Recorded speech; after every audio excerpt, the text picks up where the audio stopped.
And what's going on, everybody? I hope you had a fantastic football Sunday or Saturday. Sunday. It feels like Sunday, but it's actually a Saturday. And you are here for the Saturday night football game on the NFL Network featuring the Oakland Raiders. I'm still calling them the Oakland Raiders. The Las Vegas Raiders taking on the Pittsburgh Steelers for this game tonight in Pittsburgh at Heinz Field. Obviously, a big celebration for the legendary Franco Harris. Andrew, what's going on, man? Thank you for coming by the chat. Blue City, what's up, bro? Thank you guys for coming by the chat today. Yep, Eagles lost today, absolutely. Just was watching that game a little bit earlier. Hell of a football game, I'll say that. Hell of a football game between both teams. Can't stand either one of them, but I have to admit, it was a damn good football game overall by both teams. And the Eagles lost that game because they committed too many turnovers. Exactly. New York Giants only need one win to get into the playoffs. Well, get it done tomorrow and get it done next week at home. Get it done next week at home against Indy. Period. I'm calling it. I know it's not Heinz Field anymore, but it's still Heinz Field to all of us. I don't want to call it its corporate name. It's Heinz Field. I know, Andrew. It's so ridiculous with these corporate names that they're calling these stadiums now, but it's still Heinz Field. Either way, I get it. They change it up and they're calling it a corporate name all over the place, but it's still Heinz Field to all of us. So, very interesting Saturday of football. Have to say that. Just recapping some of the football games really quickly. Obviously, the Giants and the Vikings game, me being a Giants fan, that was a very tough one to take. Very, very difficult loss for the Giants today. They fell to the Vikings by the final score of 27-24. The Vikings ended up getting a game-winning field goal at the end of the game, a 61-yard field goal overall. So that was a tough one for the Giants. But either way, everybody else that needs to lose in terms of the Giants having a chance to clinch the playoffs did. Daniel Jones led the game in rushing. He had 30 for 42, 334 yards passing, and a touchdown. Saquon Barkley led the game in rushing, 14 carries, 84 yards, and 1 touchdown. And Justin Jefferson, another tremendous game for him, 12 catches, 133 yards, and a touchdown. Buffalo continues their hot ways. By the way, the record's now Giants are 8-6-1, and the Vikings go up to 12-3. The Bills have a nice, exciting win against the Chicago Bears, the lowly Chicago Bears, by the final score of 12-3 or 35-13. The Bills are now 35 and the Bills are now 12-3. The Bears are now 3-12. Josh Allen led the game in passing, 15 for 26 for 172 and 2 touchdowns. Devin Singletary had 12 carries for 106 yards and a touchdown. And Velus Jones, the rookie, had 2 catches for 52 yards overall. And that was the overall stats for that game. The Saints are still in the playoff hunt. They get a win over the Cleveland Browns by the score of 17-10. Both teams now are 6-9 on the season. Deshaun Watson led the game in passing, 15 for 31, 135 yards, and an interception. Nick Chubb led the game in rushing, 24 for 92. And Amari Cooper led the game, 6 catches for 72 yards. The Kansas City Chiefs look to try to lock down home field advantage, even though right now they're still – I had a feeling you were going to pop on soon. Yeah. How you doing? How are you doing? That's the better question. I'm good. Are you sure? Sure? Yes. You sure? I know you guys aren't used to losing this year, but are you sure? I'm good. We did go with a backup quarterback. I'll take it. And I just uploaded my video, whoever wants to see it. My Panthers might be in the playoffs. Yeah, you are, because the NFC South sucks. So you have still a legit chance to make into the playoffs, Andrew. That's a good point. So who's playing right now? It's the Raiders and Steelers? Raiders and the Steelers. So who's home? Steelers. Got it. They're celebrating the Franco. They're pretty much the dedication of Franco Harris. Right, I forgot. Yeah, so they're going to be just doing a big dedication to him tonight. Huh? I just put the ticker down there. There you go. I have no idea how to do that. You go to the banners on the right. You see it like under the comments. I see it. Click, and then there's example banners. You can go all the way down. Yeah, it doesn't say. It says Cool Cat, Oh, Big you Spin, Philly Half. I don't okay? have one. You're Remember? in. Okay, so hit the left arrow on the top left, and then it will go to example banners. You see, Uh-huh. you click that.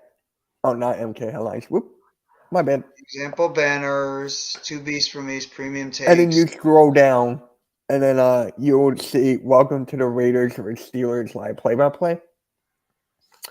You click. There you go. I don't see it. Oh, I see it now. Never mind. Thank you. I had a Yep. stupid moment. No, you're good. Texans Nation, baby. Yeah, good win by you guys today. Nice That win by the was Houston Texans with a big win today. Congratulations to you guys. I that mean, was you a guys beat big win. the Titans are in an absolute free fall right now. Titans are free falling. 7-8 now in the season. The Jacksonville Jaguars are now in control of that division. So, Titans, Jesus. I know Tannehill went out for the season. Derrick Henry had over 100 yards. The Titans looked like they were going to clearly win that division, but they've just absolutely fallen apart. And now the Texans have got. I mean, the Jaguars have a legit chance to win that division now. They've been rolling lately behind the arm of behind the coaching of Doug Peterson and the right arm of Trevor Lawrence. Yeah, I still can't believe we got raided.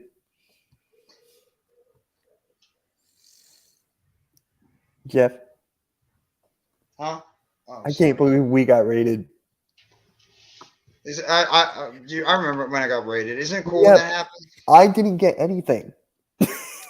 Well, because that was on his channel, wasn't it? Cool Cats? No, it wasn't even on his. It was on Cool Cat Mitch the podcast. We'll see. There you go.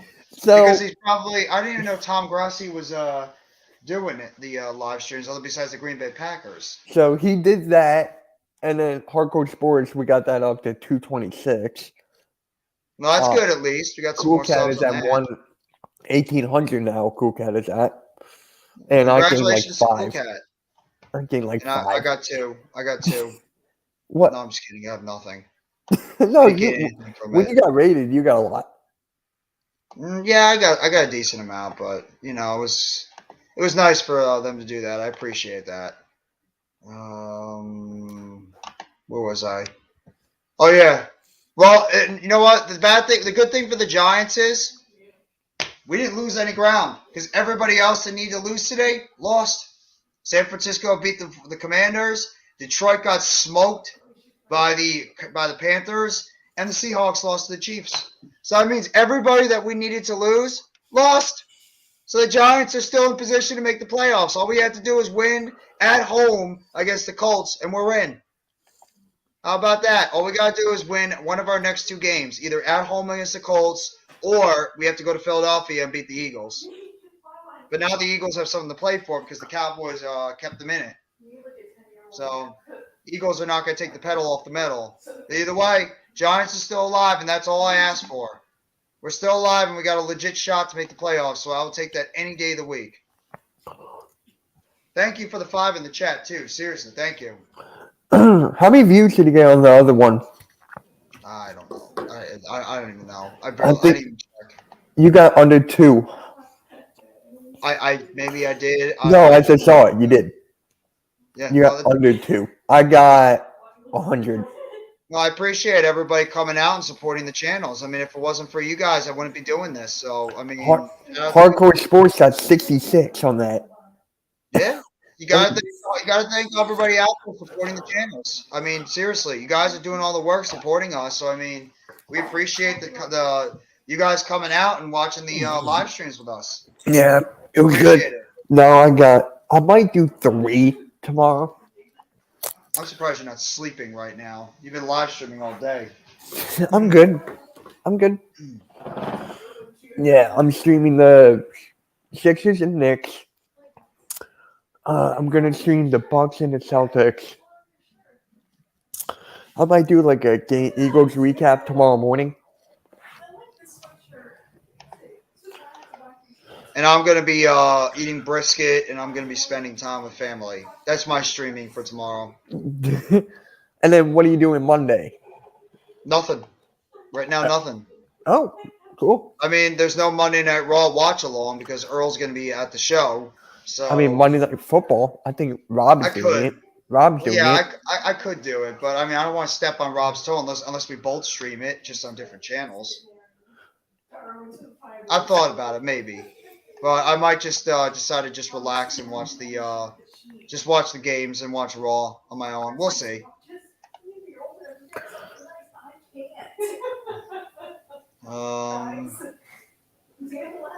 Good win by Cincinnati too. Cincinnati Yeah. keeps rolling.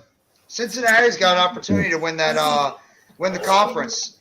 So I mean, both Kansas City and Buffalo kept pace in the Eastern Conference, in the AFC.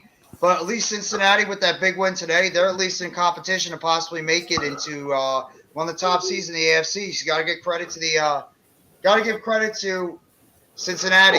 Keep it going. They've won at least about 4 or 5 in a row. They've really been streaking on a roll lately. Same thing with San Francisco. The Brock Purdy magic just keeps going. I'm getting tired of that. Why? It's not gonna last. Are you sure? Yeah. I don't know. This kid's playing really good. That's what they said about Johnny Manziel. This kid's not Johnny Manziel though. This kid's got a better head on his shoulder, it looks like, than Johnny Manziel did. Johnny Manziel was a head case. It looks like we're just about to get ready for the game. We're just about to get ready for the Sunday night football game. Saturday night football game. Hey, Almighty. What up, Almighty? All right, Almighty, let me hear it. Why? Well, I'm not saying anything. We No. lost too. We lost Yeah, too. So I don't know why you trash talk. Yeah, but Almighty, we lost too. I'm not trash talking anybody because we lost as well. So Raiders take the ball at about the 15-yard line, running to the outside, and they're going to get down at about the 27. And that's where the Las Vegas Raiders are going to start out on offense. And here comes Derek Carr and that Las Vegas Raiders offense coming out. 67%, 335 yards, 8 touchdowns, and 1 interception for Derek Carr's career against the Pittsburgh Steelers. Those are good numbers. Right. Those are pretty decent numbers for Derek Carr. Low interceptions, 1 touchdown. I think this is the first time me calling a Raiders game. Here we go. He's in the shotgun. Carr takes the snap, hands it off. Jacobs in the inside, gets down to about the 32-yard line. Nice little game there by Josh Jacobs in the inside. Yo, halftime, you can pop in, bro. What's up, halftime? Y'all losing tomorrow. Sixers versus Knicks. Oh, okay. I can see it. I can see you guys losing tomorrow. I can see the Knicks losing too. They've lost 2 in a row. I know, because DeMar DeRozan got in Brunson's head. Yeah, it was pretty funny. 2nd down and 6. Takes the snap. Derek Carr up the middle. There goes Jacobs. Jacobs up the middle, all the way down to the 39-yard line. Picks up a first down on the play. Josh Jacobs with a nice run right up the middle. First down, Raiders. And it's starting to look like snow over there. 14-mile-an-hour winds, -7 field. Temperature at 9 degrees. Because of the wind, it's -7. Jesus Christ. You know what? You know who calls a lot of Raiders games? Eric? Rob. He's lucky. I actually want to call a Raiders game. Eric doesn't. He doesn't do any of it. He does the post stuff. Yeah. There's a handoff again. Jacobs spinning out of a tackle, and Jacobs is going to pick up 2 yards on the play down to the 41-yard line, and that is a pickup of 2.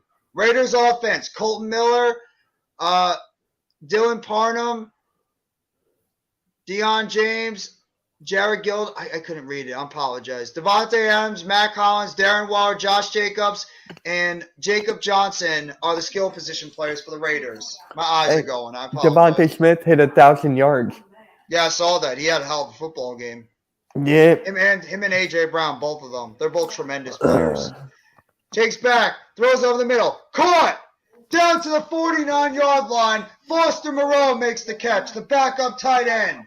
First down, Raiders. Nice pass over the middle of the football field. What's going on, Sleeping Angels? Sorry about your loss today, bro. Sorry about your loss. Highsmith, Jack, Bush, Watt, linebackers. You got Sutton, Casey, Fitzpatrick, and Wallace, the secondary. And you got Hayward in the front of the middle for that defensive line, the star defensive tackle. Carr takes the snap, hands it off. Jacobs cutting to the outside. Jacobs breaking some tackles all the way down to the 37-yard line. First down for the Raiders. I got a comment on my video saying this season is dead. Lose, man. 14. Yeah, I got a comment on my video that this season is dead to me. Well, that's pretty sad if your Eagles fans are jumping off the roof for a 13-2 record. Mitch, you got to keep your fans in line. Yeah. This guy's a content creator, not me. Yeah, well, I mean, then he's got to calm down a little bit. Carr in the shotgun, takes the snap, hands it off right up the middle. Backup running back gets tackled right at the line of scrimmage. Spillane with the tackle. And it's going to be third down. I sent my video to Boyd so he can clip it and do whatever he wants. Yeah. I mean, you guys just need to help out Justin Fields. That's what you need to do. Get some help for Justin Fields. I was like, wait, what are you talking about? Justin Fields needs help on that offense. Get him some offensive linemen that can actually, block. Second down and 10 for the Raiders. 2 wide down below. You got Carr in the huddle. Jacobs in the backfield. And they're going to call a timeout. Why were you calling a timeout when you just... Josh McDaniels sucks as a head coach. What's going on, Alex? How you doing, bro? Hey, yo, you want to pop in, Alex? I'll send you the link. Josh McDaniels sucks as a head coach. Oh, you know who else sucks? Jonathan Gannon. Yeah, what about Shane Steichen? Yep, for real. I'm just glad that we found a quarterback now. That's what this year is all about. See how he played in the second year, Yeah, I think Justin Fields has played himself to be one of the better young quarterbacks. He just needs to get some talent around him. That's the problem with Justin Fields. He needs help. Get that man some help around his team, and he'll be okay. Shout out to Halftime for tweeting out the stream. Appreciate it. Thank you, Halftime. Thank you, bro. Second down and 10 for the Oakland Raiders. I still want to call them Oakland. I don't want to call them Las Vegas. I've done that. I don't want to call them Las Vegas. I've done it. Carr in the huddle. 2 wide down below. Jacobs in the backfield. Carr takes the snap. Drops back. Fakes the handoff. Looking to his left. Now rolling to his right. Looking for the open receiver. Fakes the run. Runs it down the field. And it looks like he picked up the first down. Nice run out of the out pocket there by Derek Carr. And it looked like he might have picked up the first down or just came up a little bit short. First thing you need to do is get some offensive linemen. You guys need offensive line help like anybody else. The Chicago Bears need offensive line help in the worst way. In the worst way, you guys need offensive line help. It's criminal how bad your offensive line is for that quarterback. So it's third down and 1 for Derek Carr, all the way down to the 29-yard line of the Steelers. Takes the snap, trying to get up the middle. I don't know if he got it. He might have come up short on the play, and it looks like he might have come up short, half a yard or so. But maybe they're going to give him the first down on the play. I thought he came up short. We might have to measure that play. Guys, hit the like button. That's right. Thank you. Thank you, Halftime. Appreciate it, bro. If you guys haven't already, go check out Philly Halftime and Big Blue in the Bronx, 2 of my favorite content creators out there. Halftime being a great Eagles, Phillies, Sixers, and Flyers fan. And, of course, Big Blue in the Bronx, Alex, being a huge Yankees, Knicks, and Giants fan. Hand up the middle by Jacobs. Jacobs, they did give him the first down. He picked up 2 yards on the play. We do, and we definitely need a defense as well. Yeah, you do. That's true. You had a couple of nice defensive players, but you guys traded them away. So, Raphael, how you doing, bro? Hey Raph. Your team. How you feeling, Raph, about your team right now? You know, he was actually a Carolina Panthers fan before. Yeah, I remember him telling us that. Yeah. And now he's a full-fledged Raiders fan? I guess, yeah. I'm thinking about streaming SmackDown on Friday instead of the Sixers. Go for it. If you want to do it, if you want to join me. I usually don't stream on Fridays. We'll see. Okay. Carr drops back, pressure in his face, and Carr sacked all the way to the 35-yard line. Guess who? The stud defensive tackle, Cam Hayward, with the sack. And it's going to be 3rd down and long. Merry Christmas and happy holidays to you as well, Raph. Thank you, bro. Happy holidays, Merry Christmas to you, my friend. Appreciate you coming by the live stream always, and thank you for the support you always give.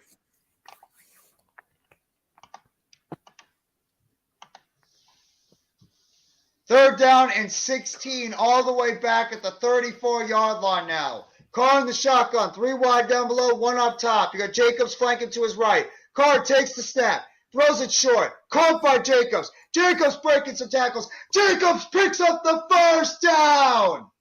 First down, Raiders. Right up the middle. Nice run there by Josh Jacobs to pick up the first down. Yeah, I didn't think he'd get that first down. I did not think he'd pick up that first down, that play. Right up the middle. First down, Raiders. Just a short little dump pass. Good blocking there by the offensive line. Moreau and Hunter Renfrow to spring Jacobs on that play. All the way down to the 17-yard line. 1 wide receiver down below, 1 up top. Carr takes the snap, drops back, throws it to the outside, and overthrows Devontae Adams by a mile. Bad throw there by Derek Carr. He just completely overthrew his guy. These play calls are horrendous. Yeah. Oh, that was Amir Abdullah? Oh, I'm sorry. My bad. Thank you, Mac. I thought that was Josh Jacobs that took the short pass. I don't know what the hell Derek Carr was doing on that play. He had a wide open. He just overthrew his target. Here you go, 2nd down and 10 at the 14-yard or the 17-yard line. Matt Collins in motion, takes the snap, drops back, looking for an open receiver, gets it. Adams makes the catch down at the 14-yard line, gain of 3, and it's going to be 3rd down and 7 for the Las Vegas Raiders on a short little dump-off pass to Devontae Adams over the middle. So who do y'all think the Las Vegas are going to make the players now? They had their chances, but they lost too many bad games. What's going on, CWE? Thank you for coming by the live stream, bro. I would say that, but I think that they're gonna fall short. They had too many bad losses. Carr in the shotgun, 2 wide up top, 2 wide down below, takes the snap in the empty backfield, drops back, throws it to the outside, caught by Renfrow, jukes the tackler, touchdown, Raiders! Hunter Renfrow, the slot receiver, gets it into the end zone, and the Raiders take an early 6-0 lead, courtesy of Hunter Renfrow. Hunter Renfrow? Are the Seahawks eliminated yet? No. No, they're not. What's going on? I'm not that heartbroken. Well, if you're talking about the Eagles, I'm not that heartbroken. I'm fine. No, he's a Giants fan. He's fine. Yeah, I'm okay. I'm not that heartbroken. I'm fine. I'm okay. I mean, our loss was hard, but I mean, I'm not going to, cry about it. It was a tough loss. There you go. Exactly. There you go. See? Nice play by Hunter Renfrow. That dude, when he's healthy, god damn, is he a good receiver. He just hasn't been healthy all season. When Hunter Renfrow's right, that dude is one of, if not the best slot receiver in football. What's up, Miz? How you doing, bro? My girlfriend is a Steelers fan. I'm rooting for Raiders. Yeah. That's not gonna make it very good for the rest of the night, CWE, but I appreciate you your enthusiasm on that. Just make sure you don't make it too obvious that you're rooting for them. What's going on, halftime? Glad you're doing all right, bro. Y'all should beat the Colts next week. Yeah, we should. You're right. We should beat the Colts. We better beat the Colts. I'm confident as hell going against the Colts next week that we should make the playoffs. Take care of our business. Give the Giants fans a reason to celebrate, and we go to the playoffs. Good to hear you're doing well, Miz.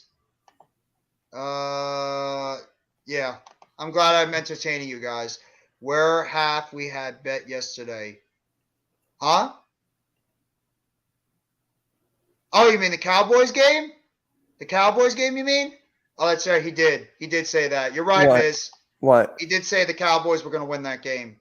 Miz was the guy that was advocating. He did say that, so he's right. What's going on, Alex? How you doing, bro? Oh, I forgot about that.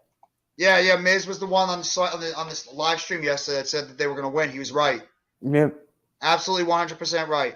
And it was a close game. I mean, you can't fault Gardner Minshew. He threw 2 bad picks, but otherwise, was he really that bad? Was Gardner Minshew that terrible yesterday, or would you say Today? today? No. He was for a backup quarterback. He did a decent job. Not great. He did a decent job. He did what he had to do. Exactly.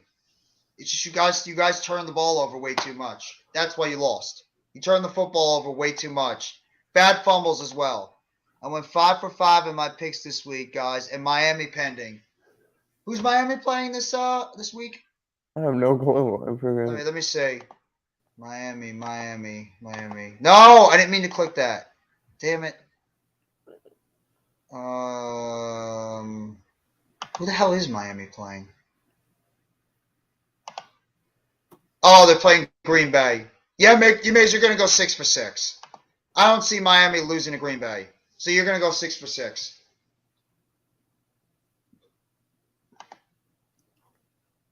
Yeah, and you're gonna go for 6 for 6. I really don't see Miami, especially with the fact they need that game.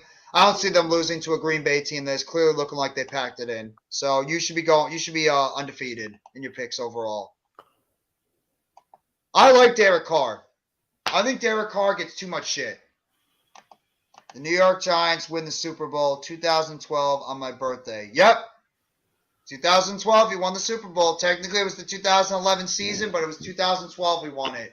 Yep. Kenny Pickett this year, 61% completion percentage, 835 yards passing, 2 touchdowns, no interceptions. Hey, I'll be right back. That's against the Raiders. Never mind. I'll be right back. Still sick inside over the loss today. But no, I'm not really that sick. Miz. I get it. It was a tough loss, but I'm over it. I'm ready for the Colts. Pickett takes the snap, hands it up the middle. Nice play by the Raiders defense, stopping him at the line. No gain on the play. It's going to be 2nd down. Nice stop by the Raiders defensive line to be able to make the stop in the middle of the defense. And it's going to be 2nd down and 10. He's okay, guys. Yeah, I'm okay. I'll be all right. It's not the end of the world. Still plenty of time to turn things around. 2nd down 11. They actually lost the yard on that play. Pickett in the shotgun. Takes the snap. Throws it to the outside. Caught. Deontay Johnson. And he goes out of bounds on the play. Looks like Pickett's flexing that hand a little bit. We're going to beat the Colts. That's my lock of the week next week. I'm locking it too. I think we're beating the Colts too. I do. My dad's a Patriots fan. He laughed at me when Seattle threw an INT at the 1-yard line. Well, you could laugh at him right back. After what they did last week and the fact they lost today. So go ahead, CWE. Laugh at him right back. Because the Patriots look like they're about to be on the outside looking in. 3rd down and 4 for the Pittsburgh Steelers offense. In the shotgun. Takes the snap. Throws it to the inside. Caught. 1st down for the Pittsburgh Steelers. Deontay Johnson makes the catch. 1st down, Pittsburgh. Nice throw by Pickett on the outside. Getting into his open target. Breaking it inside. Nice play there by Deontay Johnson, one of the better wide receivers in the league. Plucking that ball out of the air. And the Raiders defense continuing to do what the Raiders defense does best, and that's missing tackles. Johnson, 78 receptions, 756 yards, and a few touchdowns. Pickett in the huddle. 1 wide up top, 1 wide down below. Takes the snap. Fakes the handoff. Drops back. Looking to his right. Throws it down to his right. And he's going to throw it out of bounds. Throws it out of bounds on that play. It's going to be 2nd down for the Pittsburgh Steelers offense. Pittsburgh offense. Dan Moore, Kevin Dotson, Mason Cole, James Daniels, and Akua. I forgot how to say his name. Najee Harris, Derek Watt, Deontay Johnson, George Pickens, and Pat Freiermuth, the skill position players for Pittsburgh. And that's your offense for the team. I clowned him when the Eagles won the Super Bowl. There you go. See? Got him right back. Now he's got nothing to say. Pickett takes the snap, fakes the handoff, looking for the short pass, going right to his right, rolling to his right, throws it a lot down the field, and he just blows it out of bounds, and it's incomplete. It's going to be 3rd down and 10 for Pittsburgh. He just rolled to the outside and just went out of bounds on the play. So it's 3rd down and 10 for the Pittsburgh Steelers. Little roll to the outside, nothing there. I think both are getting in. Honestly, I think both are getting in. I think so too. That's my lock. I think every team in the NFC East is getting into the playoffs this year. Well deserved. Yeah, I think it is. Laughing at the division, no more. We'll No. see, though. You can't. You can't laugh at this division. Pickett in the shotgun. Takes the snap on 3rd down and 10. Drops back. Pressure in his face. Throws it to the outside. Caught by Freiermuth. And he only gets tackled right at the line of game. And it's no gain on the play. And it's going to be 4th down and 10. And the Steelers are going to have to punt. Good defense by Denzel Perriman. Oh, yeah. No doubt about it. Juan Dacron Jackson in 2010. Bet our Giants. I was pissed off. Yeah. Absolutely. Still. You see? Sleeping Angels agree. Sleeping Angels agrees on that one. You mean Deshaun Jackson? Yeah, Deshaun Jackson. Everybody remembers. Deshaun Jackson scored that touchdown against us, Alex. How difficult that was to deal with. Well, unless you're an Eagles fan, it was great. Giants fans, it was miserable. Hey. But gets the ball at the 18-yard line, and that's exactly where the Raiders are going to start out. They're going to start at their 18-yard line going into this game, and then they go into their second drive after they just scored a touchdown.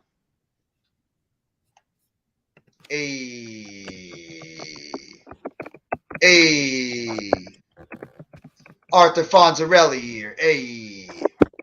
Right, Mitch? What? You get it? I didn't hear you. You didn't hear what I just said? I said Oh, okay. You know who Arthur Fonzarelli is, right? Yeah. Henry Winkler? Yep. Giants, way better than Seattle. Well, you beat us. So how much better are we than you guys if you beat us? Huh? Just saying, CWE. You guys beat us. So you guys might say we're better than you, but right now you have the upper hand on us. You just got to handle your business. Seattle's free falling a little bit too. So right now, like I said, everybody held serve in a bad way because everybody lost. Giants lost, Commanders lost, Lions lost, Seahawks lost. Every single one of them lost. I love the show Happy Days. I do too. I used to grow up watching that show when I was young. I used to be watching Nick at Night a hell of a lot when I was a younger kid. Back in the days in the 90s. All the time with my family. I would always watch Nick at Night. It was the Dick Van Dyke Show, I Love Lucy, all those shows I used to watch when I was a kid. I Dream of Jeannie, you name it. I was just a kid. I was just one of those young kids that loved watching those shows back in the day. They were just good. They were just awesome to me.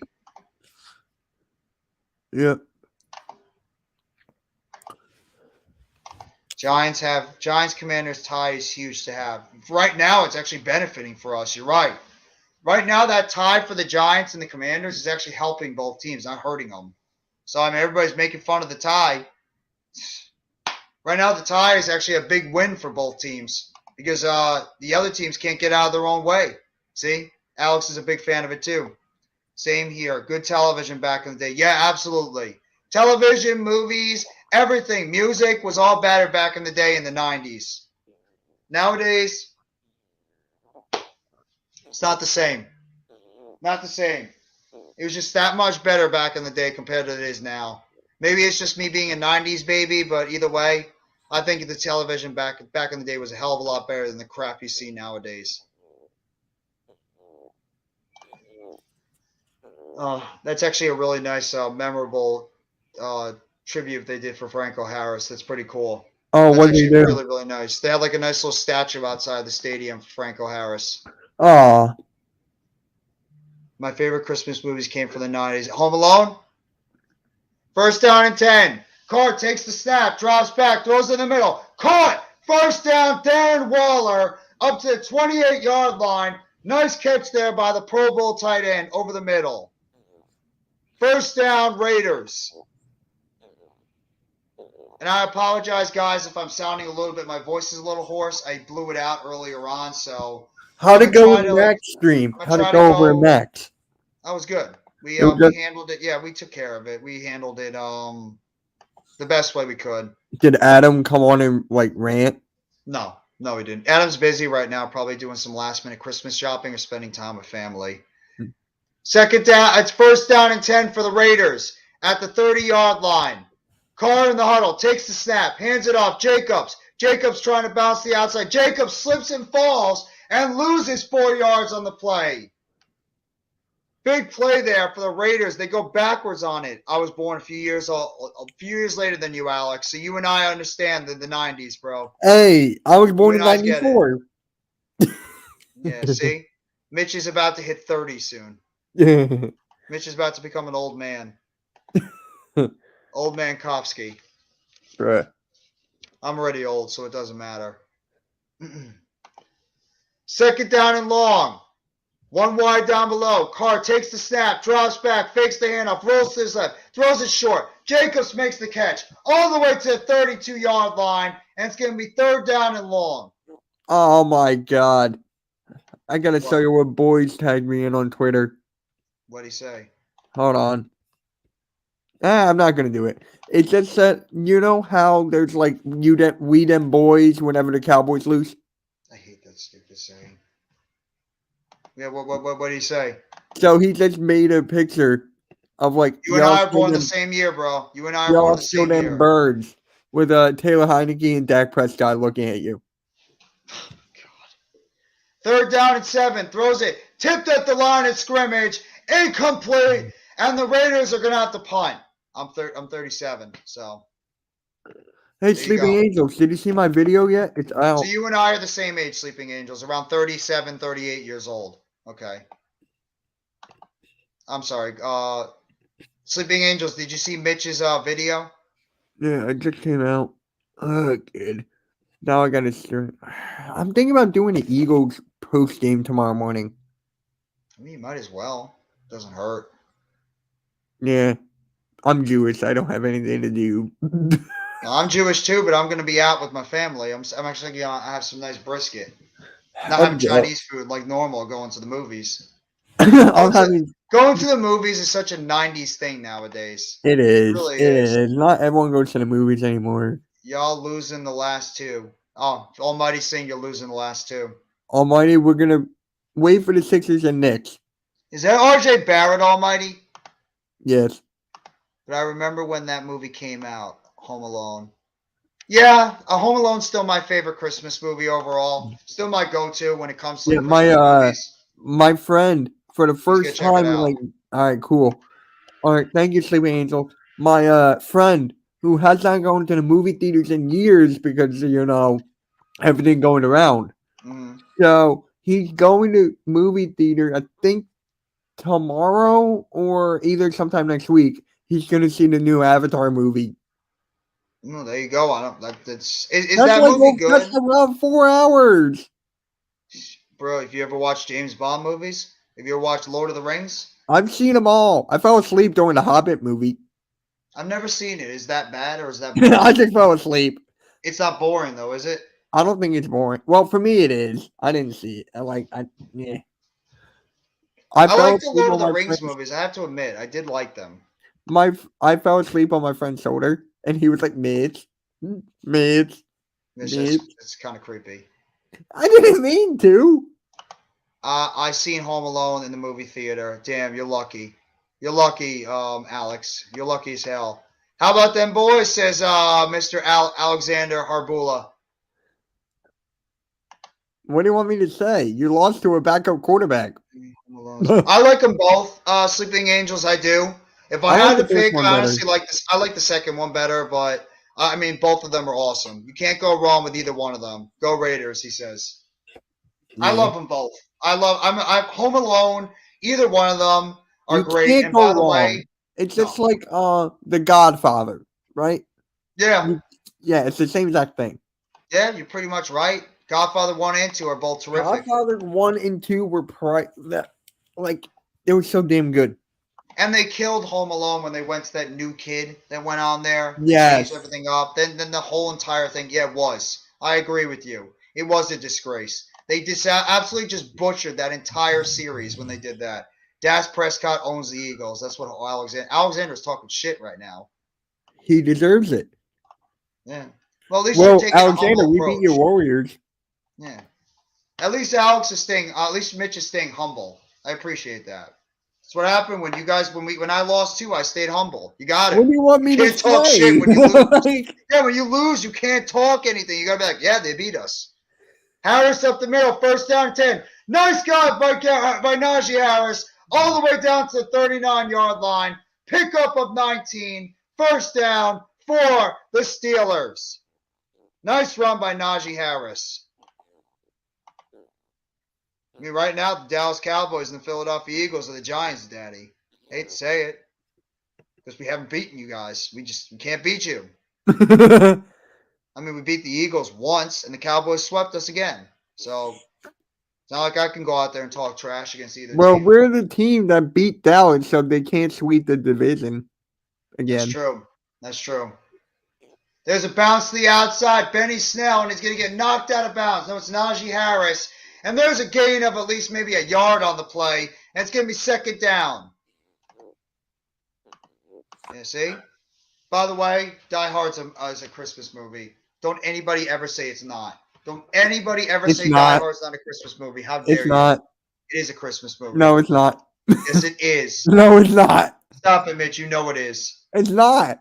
I'll probably actually watch that tonight, Home Alone. I have the Blu-ray. Yeah, I'd love to watch it too. Maybe I'll actually watch it. I can't watch it tomorrow. I'm not gonna be home. Maybe I'll watch it on Monday. It's on YouTube. It is. Oh! Pass there by Deontay Johnson down the sideline. First down, Steelers. Nice catch by Deontay Johnson. You see? He agrees with me. It is a Christmas movie. Thank you. No, it's not. Why is it not a Christmas movie? Why? Oh, I just did that to mess with you. You jackass. A Jewish jackass. No, yeah, you are. I'm the good Jew. You're the bad one. Die Hard is a love story. What's up, Mike? Mike F, what's going on? They're gonna Die Hard is a love story. It's a very ironic love story, if you want to go by that. My dad is 86. He raced in New York Giants and the New York Yankees. So he's a big fan of the Giants and the Yankees? Absolutely. Well, I wish he was a Mets fan, but either way, it's fine. Randy has a small fracture. In his face? Yeah. Cheekbone or his jaw? Let me see. Jaw. Who punches somebody because their tie looks odd? It's not like I'm going over slugging Eagles and Cowboys fans for no reason. I don't get it. I don't get it either. Actually, yes, I do. Well, how? I don't understand why the people are slugging each other because of a football game. It's football. We all love our sports, but we shouldn't go that far. We're going to start hitting people because of it. I don't know. Maybe I'm too boring when it comes to this. I don't understand it why people are slugging each other when it comes to football games. It's just a football game. Maybe call me old. What can I say? Appreciate the 6 in the chat for the stream tonight. I hope everybody's enjoying your late Christmas Eve night and you're going to get ready for Christmas. I know like a lot of people actually say that Christmas Eve is actually the more important day compared to Christmas. Christmas is really just the day to open up the presents and everything, but Christmas Eve is really like the big time holiday feel for people. I don't know if that's true. Mitch? I'm sorry, what? No, I was like saying I don't know if like Christmas Eve is like the one that everybody gets more serious where they go to church.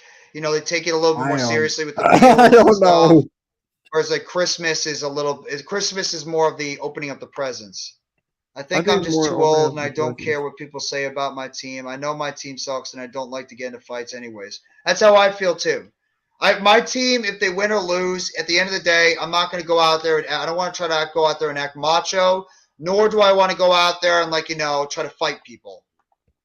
I love the movie Christmas Vacation. That is a very underrated movie. Absolutely. You are correct, sir. Eve is best. Absolutely. See? Mike agrees. A lot of people celebrate Eve. More importantly, Justin Fields is a damn good quarterback. Well, I don't. He's right. He's right. I agree with you, Almighty. Pittsburgh now taking over, takes the ball at the 45, run up the outside.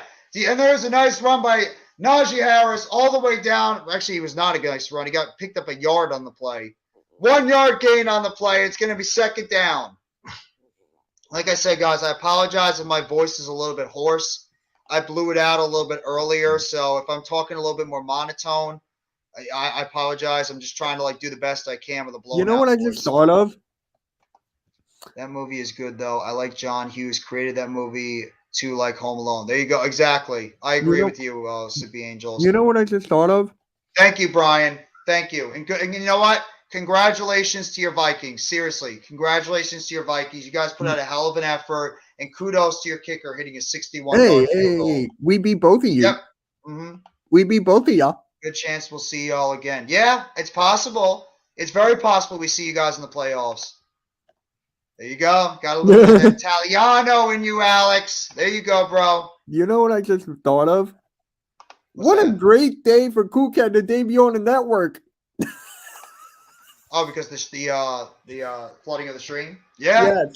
Yeah, that's a great day for him. He had no clue what was going on. He's like, wait, what? Huh? Pickett dancing in the pocket after a throw to Deontay Johnson. Slides all the way up to about the 22-yard line. 22-yard line. Hey, guys, please go subscribe to the Hardcore Sports Network.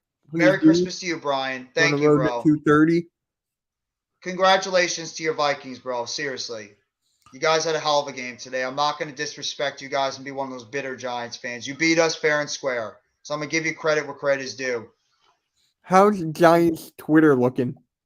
Well, they're probably still bashing Daniel Jones like a bunch of idiots. I don't know. I haven't been on Twitter all day. I don't go on Twitter during football games. I refuse to. There's the snap. Hands it off. Najee Harris going up the side, and he's going to get down to about the 22-yard line. Nice little gain there by Najee Harris. I can't deal with Twitter. That's why you barely see me on Twitter anymore. I can't deal with it. I can't. I only go on Twitter every once in a while. I don't go on Twitter and sit on it, go in these spaces or whatever. I just do my own thing. I'm about to win in fantasy football. He did. Thank God. Hawkinson. Appreciate it. What do you guys think of Pickett? I think Pickett's a nice young quarterback. I think he's just one of those guys that needs to get adjusted to the league. He's got some talent. He's got some talented players on the outside. He has a propensity, though, to turn the ball over a little bit too much. So I think if he gets a little bit more adjusted into the NFL, next year is when I think that the Pittsburgh Steelers will be a team you got to watch out for. Nice tackle by Hall on the outside on that play, tackling the backup running back, and it's going to be third down. Sleeping Angels like that one. He thought it was funny. He thought it was funny what just happened. What just happened? The little jokes we've been making. Oh. And it's actually fourth down now. And Chris Boswell, the longtime kicker of the Pittsburgh Steelers, is going to come out for the field goal. Seems like he got ways to go, but seems like he's making progress too. Absolutely. I think what they needed to as well, Brian, is they need to get themselves a little bit better of an offensive line. I mean, they got some solid playmakers out there. I mean, Deontay Johnson, they just signed to a long-term deal. Obviously, we know how good George Pickens has looked so far. Pratt Freiermuth is a good young tight end. Obviously, you got Harris, Najee Harris at running back. So they got a nice young core. They just need to let the kid continue to develop, throw him out there, let him continue to go out there and make plays, learn from his mistakes, as well as just be able to build up an offensive line in front of him. That's all you can hope for with your young quarterback is progress. Absolutely, Sleeping Angels. Just let your young quarterback progress. He's a rookie, remember. Not a lot of young rookies come into the league and they start lighting it up in their first seasons. It takes that adjustment period to be able to go out there and, start learning the game. You have to make up for your mistakes. You learn from your mistakes and you keep going forward and see what happens. So hopefully a guy like Kenny Pickett, as the season goes on, and the season winds down, that he's going to be able to learn from his mistakes, and he's going to go into the offseason with a more focused mindset, and he's going to be able to become an even better quarterback going into his second year, which I believe he will. Because he's got a great head coach, he's got good playmakers on the outside, and he's definitely a young quarterback that's got talent. So I have no doubt in my mind he could. I think my stream is behind. How much is on your clock for y'all? Well, it's at a commercial right now, Brian. So I gotta come back. I gotta wait until it comes back. Is the Immaculate Reception a deception? The old camera guys are starting to talk. There's been a debate about that. If that's actually been, if that was actually a catch, or if maybe it hit the ground or something. The Raiders have been talking about that for years. I actually saw a special on Peyton Manning's a thing he does on Netflix talking about the Immaculate Reception, if it actually did happen or not. Maybe it didn't. Maybe it did. I mean, we really don't know. Either way, it's always been counted on as one of the greatest plays, but it's just crazy how a play with that awkward of a bounce just goes right into his hands. I mean, it could have hit the ground, but it looked like a terrific catch by the late, great Franco Harris. So either way, you could debate on it. You could debate on it for the Immaculate Reception, but I honestly think it was a catch. Oh, that was definitely a catch. I don't care what anyone says. That was definitely a catch. It was a tough one, though. I mean, it looked like it was going to hit the ground. So, I mean, you could debate either way. It looked like it could have hit the ground, but I think it was a catch as well. It's really just depending on how you look at it from a certain angle.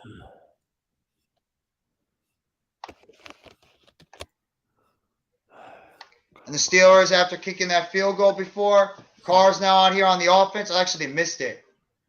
Here comes the Raiders offense right now at the 34-yard line. Carr takes the snap, hands it off. No, it's actually a double reverse. Throws it to the outside. Davante Adams breaks the tackle. Adams down the sideline. Nice, little gain there by Davante Adams running down the sideline after a fake handoff and then a fake reverse. Throws it short. And a nice pass to Davante Adams for the first down for the Raiders. And it's 11:26 right now in the second quarter, Brian. It was back when they had 4-year-old cameras, but it looked good. Yeah. I mean, It's really just debating on how you looked at it from a certain angle. There's one camera angle I've seen from the opposite end zone that shows the best, still not clear, but seems like it could have very likely hit the ground. I would not be surprised. I would not be surprised if it did hit the ground. By the way, phenomenal play on second down by Cam Hayward. Just absolutely stuffing the outside for a big loss on that play and second down. I would not be surprised if it dropped, but I still think it's a catch. I'm a play behind you. Thank you. Yeah, I'm surprised you are because I'm streaming it right now. I am streaming it on Sling, so I figured maybe you guys would be a little bit ahead of me, but I'll try to slow it down a little bit just to make it easier for you guys if I can. All right, it's second down and 14. They lost 14 yards on that play. Carr takes the snap, drops back, throws it to the outside to nowhere land, looking for Keelan Cole on the outside, misses his target, and it's going to be third down and 14. That was actually Davante Adams. I thought it was Keelan Cole, but he missed him to the outside. So it's third down and 14 for the Raiders offense. Exactly. See? By the way, shout out to the 7 in the chat consistently. Thank you guys. Thank you guys for coming by the stream. Seriously. I appreciate you guys coming by on this late night, hanging out with me here for the Sunday night football game. Saturday night. Saturday. It feels like Sunday. Tomorrow does not feel like a Sunday. It feels like a Monday. Doesn't it feel like a Tuesday? Carr in the shotgun. Takes the snap. Looking. Runs up the middle. Carr slides down at the 46-yard line for a nice little gain up the middle. You got a good stream that probably bouncing around a dozen countries before it gets to me. Yeah, that's a possibility. I mean, if anybody's willing to come by my live stream, I appreciate it sincerely. I try to do my best to try to support everybody out there. Do my best to support everybody on the live stream, give you guys your voice, give you guys a good live stream for you to hear. And the Raiders are actually going to punt the football away. It was third down on that play. Hey, I'm on YouTube, so we're about the same. Yeah. See? Mind if I put my link in the Hardcore Sports link in the chat? It's your stream, so I'm asking you. Go for it. Yeah, you don't even have to ask about that. Go ahead. I always say you guys can put them in the stream. What's going on, Mr. Halftime? Ho, ho, ho. What's good, bro? Ho, ho, ho. Good. Merry halftime. Bruh. How you guys been? I am weak. Bruh. Yeah, it's been a long day. My voice is like busted. Packers have a chance to clinch the play. No, they don't. The Packers are not making halftime, did I tell you? No. Cool Cat and I got rated. Oh, did you? Yeah. Congratulations. So, Cool Cat got up to 1,800 subscribers. Hardcore Sports got up to 226.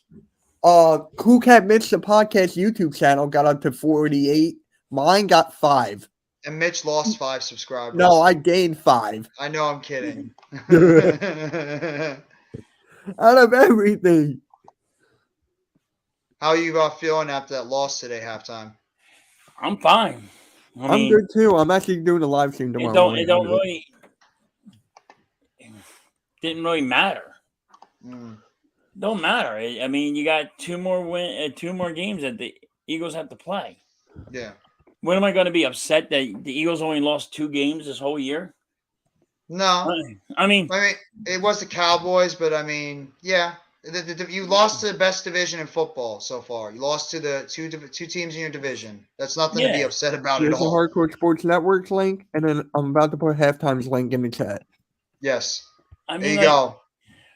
Yo, halftime! Congrats on 170. Thank you. Congratulations, halftime. I'm trying to get there. I'm trying to get there. You'll get there, bro. You have a long break. You'll be fine. You will get there, man. Just keep going. Your keep going when is you good, have the though. time. That's all I care about. Your hand is fine. Yeah, this man works a lot. This man is one of the hardest working men I know out there. Is Mr. Philly halftime, and the fact that he still has time to hop on YouTube and do the content. Credit to him. Not a lot of people do what Mr. Halftime. See, that's the respect I give you, Mr. Halftime. You guys have the Saints next week, and you have us last, right? Yeah, we got the Saints. But you can't sit here and if you have a franchise quarterback, you can't put your franchise quarterback at risk. Yeah, just so you can win. Just so you can win, I have a bye week. Yeah, you guys did the smart thing by sitting Jalen Hurts and Gardner Minshew. Besides the 2 picks, he was fine. Yeah, but it was you can't. You're not going to win a game after 2 picks and 2 fumbles. Yeah, that Miles Sanders drop fumble was a bad one for you guys. That really hurt you guys a lot on that play. Right. Same with the Boston Scott one. That too. I thought that was a missed handoff by Minshew and Scott, but Scott had the ball in his hands. There was no excuse why he let that ball. He had the whole world in his hands. Oh, he didn't. Why was you throwing to Quez Watkins when you have two number 1 wide receivers? How come you're throwing it to your fourth guy that you should be throwing to? You're not throwing it to. You didn't throw it to AJ Brown. You didn't throw it to Devontae Smith, and you wasn't throwing to Goddard. You threw it to Quez Watkins twice, really, and that's when both of them were picked off. Yeah, he got taken out of his hands. Play defense. Halftime. I don't know if you saw my video. I went off. I didn't get to see your video yet. Philly could drop one of those games, so they're going to have the 1 seed lock. Yeah, I think they're going to lock it up next week. Lock it up. 2 fumbles, drives in a row. Brian says it. 2 fumbles in a row. He's right. You can't fumble the ball and have interceptions. You're not going to win that way. Yeah, see, Mike is upset because there's no ladies on the Hardcore Sports Network. Well, we apologize. We're working on it. Me and get some ladies on the Hardcore Sports Network. We're working on it. It'll happen. By the way, AJ Brown did get banged up in that game, but he's all right. He came right back in afterwards, so Brown is all right. No worries about him. But Lane Johnson, that might be a different story. Avonte Maddox got hurt for you guys, and Jordan Davis, I guess, suffered a concussion. Nice play by the Raiders defense, though, on 2nd down. Now, Josh Sweat did hit 10 sacks for the year. That dude's been an underrated gem for you guys. Josh Sweat has been an underrated gem for your defense. He's been God. 500 terrific. Put up his video. He titled it "Min Chewed." Send Aaron Andrews an email. We'll send her out and see if she wants to accept a part-time deal with the Hardcore Sports Network. Brian. Yep. No problem, Brian and Mike. We'll send out to Aaron Andrews. She could be our female representative for the Hardcore Sports Network. Right. No, I'm not even that upset about the Giants game earlier. I'm really not. I wasn't upset. That was a tough loss. Yeah, it was a tough loss. But Tone cared. Tone just my man just left the stream. Wait, did Washington lost? Right? Yes, they did. Washington lost by a couple of touchdowns. Where's Tymus? I don't know. He was in the group chat. He was like, dude, it's CeeDee Lamb broke that guy bad. Nice pass over the middle to George Pickens for the 1st down. Nice pass. Right, that would be amazing. Hey, you never know. Crazier things have happened. See, everybody got excited now because we're going to go and call out Aaron Andrews to That's join. you. I did not say that. That's you. I didn't say we're going to do that. Yes, you did. No, I didn't. Yes, you did. I said we could. That means yes in their language. There's a difference between could and would. Yeah, but in their language, it means yes. No, that does not mean yes.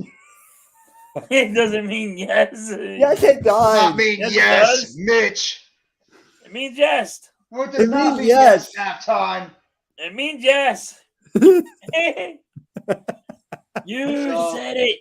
Here we go. OBJ is not likely to join the Cowboys, as if that's breaking news at all. He's not signing with anybody this year. OBJ is going to sit out the rest of the year, as he should. Yeah, he's not healthy enough, and who's gonna sign him just to sit on the bench and waste a spot? Vikings, the number 2 seed, and Giants could easily have won. New York Giants looking good for the playoffs to me. Yeah, we're going to make it. I'm confident we're making the playoffs, and I think Washington's making it too. I think she's gorgeous, though, if I'm being honest with you. Yeah, I mean, she's a very lovely woman, saying it nicely. I hit her up real quick on Messenger, and I got left on the – oh, I'm sorry, Brian. Brian, I'm sorry, bro. Hey, at least you tried. I'll give you credit. At least you tried, man. At least you went down what's the catchphrase for it? You went down – can't say you went down swinging. That is the catchphrase. Yeah, but that's different, though, for this. You went down swinging when you tried to hit up someone. He loves it. Wait, does the Hardcore Sports Twitter work yet? I have no idea. Well, I won't put it on. First down and 10 for the Pittsburgh Steelers. At the 39-yard line. Excuse me. Bears in motion. Running back. Warren. Outside. Nice little gain of about 4 yards, and it's a second down and 6. Yeah, it was funny. Tone just left the stream. And I'm like, he really he left it. He didn't even know he didn't end it. And then Mitch left it, and I was like, I gotta end this thing. I got stuck ending it. I'm like, what the hell happened? He's really that pissed.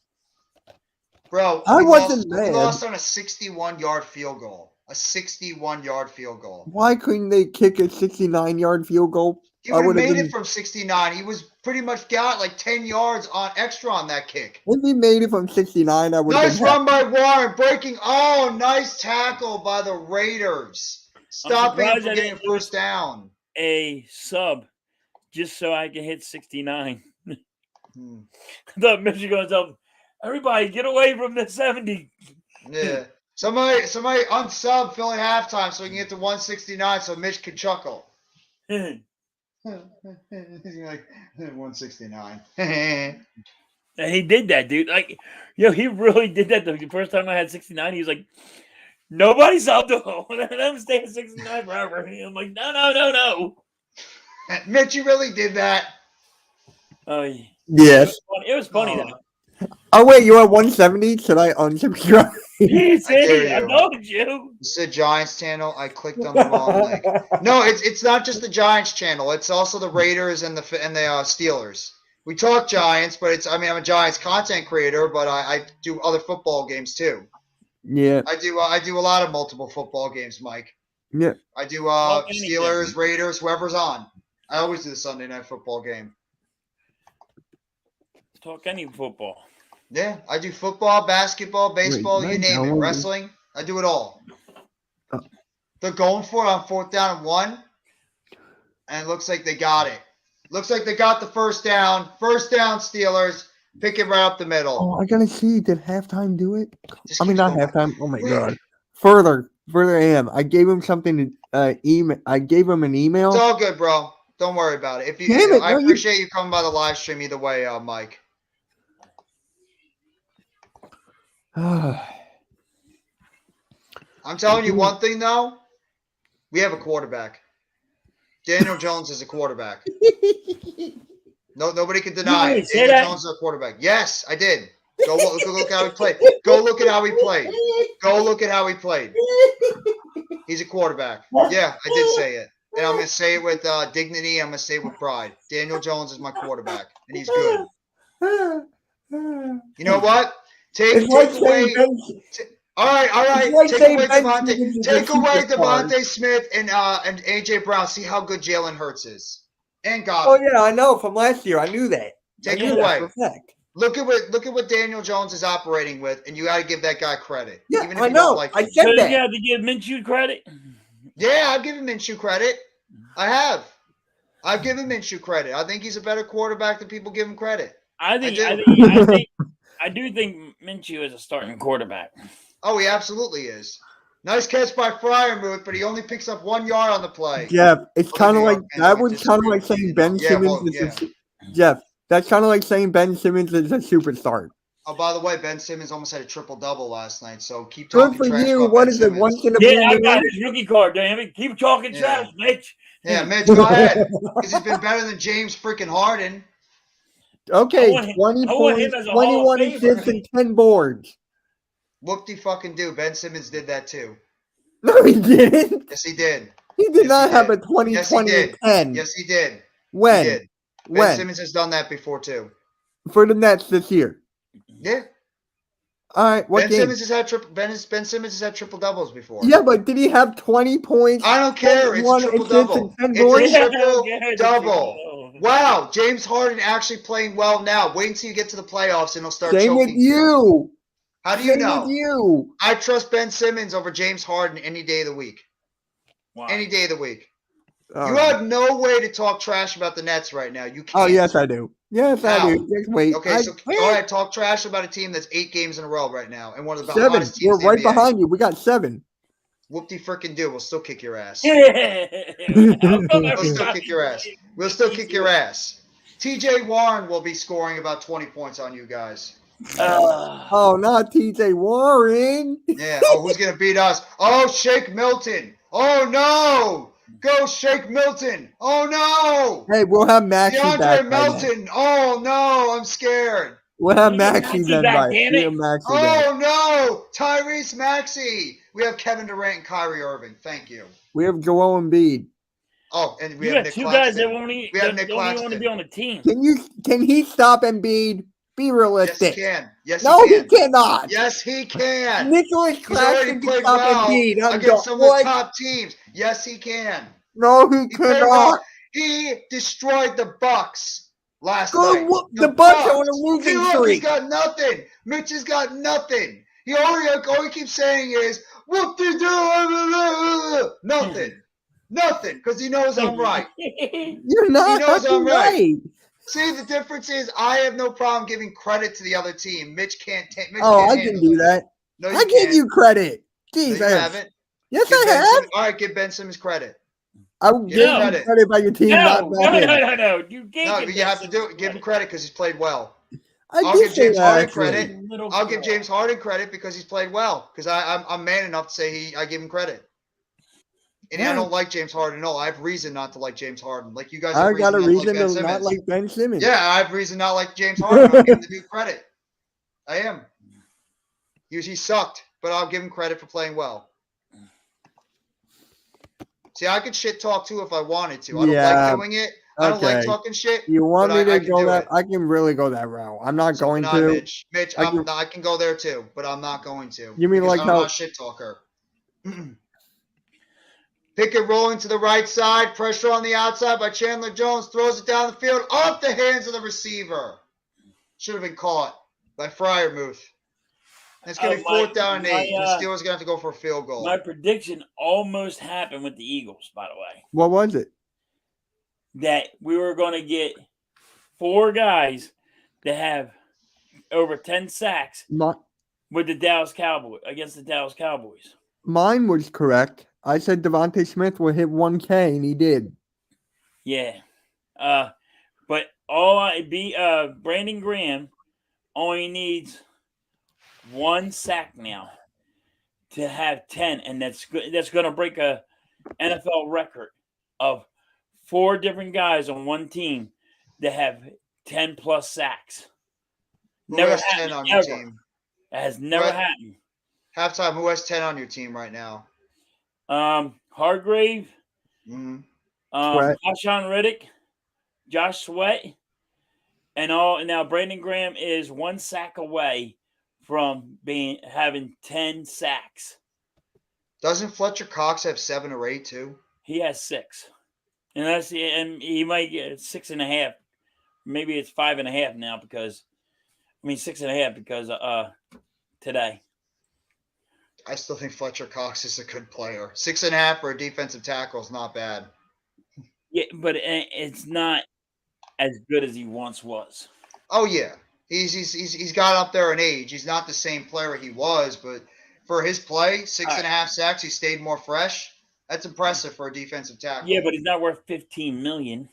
No, he'll probably. I wouldn't be surprised if he takes less and comes back on because he doesn't. He probably wants to stay with the Eagles. If he takes less, I'll keep him. But $15 million is a stretch for 6.5. Is he going to command? Would he command $15 million though at his age? He did it. He did it this year. Yeah, I guess maybe it was more of like a prove it thing for him. See how he could still play this year. But Fletcher Cox, dude is still a player in the league. So if you guys can keep him, he should be a lifelong Eagle. He should. Dude's a hell of a player. If he takes a pay cut, potential Hall of Famer.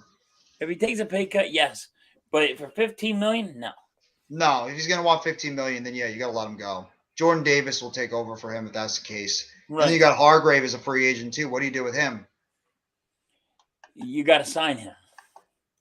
How much is he going to cost though? Because he's got over 10 sacks for a defensive tackle. That's pretty. Well, that's a great stats for a defensive tackle. And it's going to be hard because are you going to let Brandon Graham go? And he's going to have 10 sacks. You could let Graham and he's going to become what's that? Comeback player of the year. After his injury, and then the next year he comes and gets 10 sacks. Yeah, you're right. Everybody said he was washed up. He's had a hell of a season. I can't disagree with that. He's had a hell of a season this year. It's hard to get 10 sacks. The Eagles are going to have 4 guys on one team that had 10 plus sacks. It's never been done. You guys have just had an incredible season. I've been watching football for a long ass time, and I never seen it. You guys are about to also on offense have. Is Jalen Hurts passed for 4,000 yards yet? No. Almost. He's close there, right? Yeah, I think he's at 34. So he'd have to pretty much pass for. Well, I don't even know if he's going to play, but he needs 300 yards against the Saints, and then 300 yards against the Giants. Yeah, he's at 600 yards. Around 600 yards he needs to throw. You guys have 2,000-yard receivers, and you have a 1,000-yard back. Yeah, that's. And then we would have a 1,000-yard tight end too, but he's been hurt almost a lot of the games. What was 6 games? He's been out 6-7 games. About You guys have like the new age Indianapolis Colts offense. Remember back in the day with the Colts? There's so many weapons on the Eagles. The only team that could beat the Eagles is the Eagles. I think one of those AFC teams could beat you. I'm not even trying to be a hater. I think they could. Nice run up the middle by Josh Jackson up to the 44-yard line for a first down. I don't think so, and this is why. This is why I say the Eagles could only beat the Eagles. Is because if it's penalties or giving up the ball too much. If you play a great game and not giving up the ball. Y'all not even all of that. I love when Almighty starts talking trash.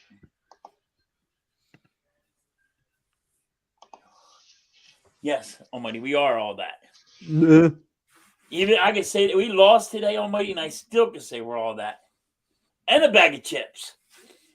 I know guys probably never heard of that one. I did. I've heard that. I'm around the same age as you, Halftime. I've heard that statement since I was a kid. Yeah. I've heard that statement since I was a kid. All that in a bag of chips. My mom and my dad used to tell me all the time.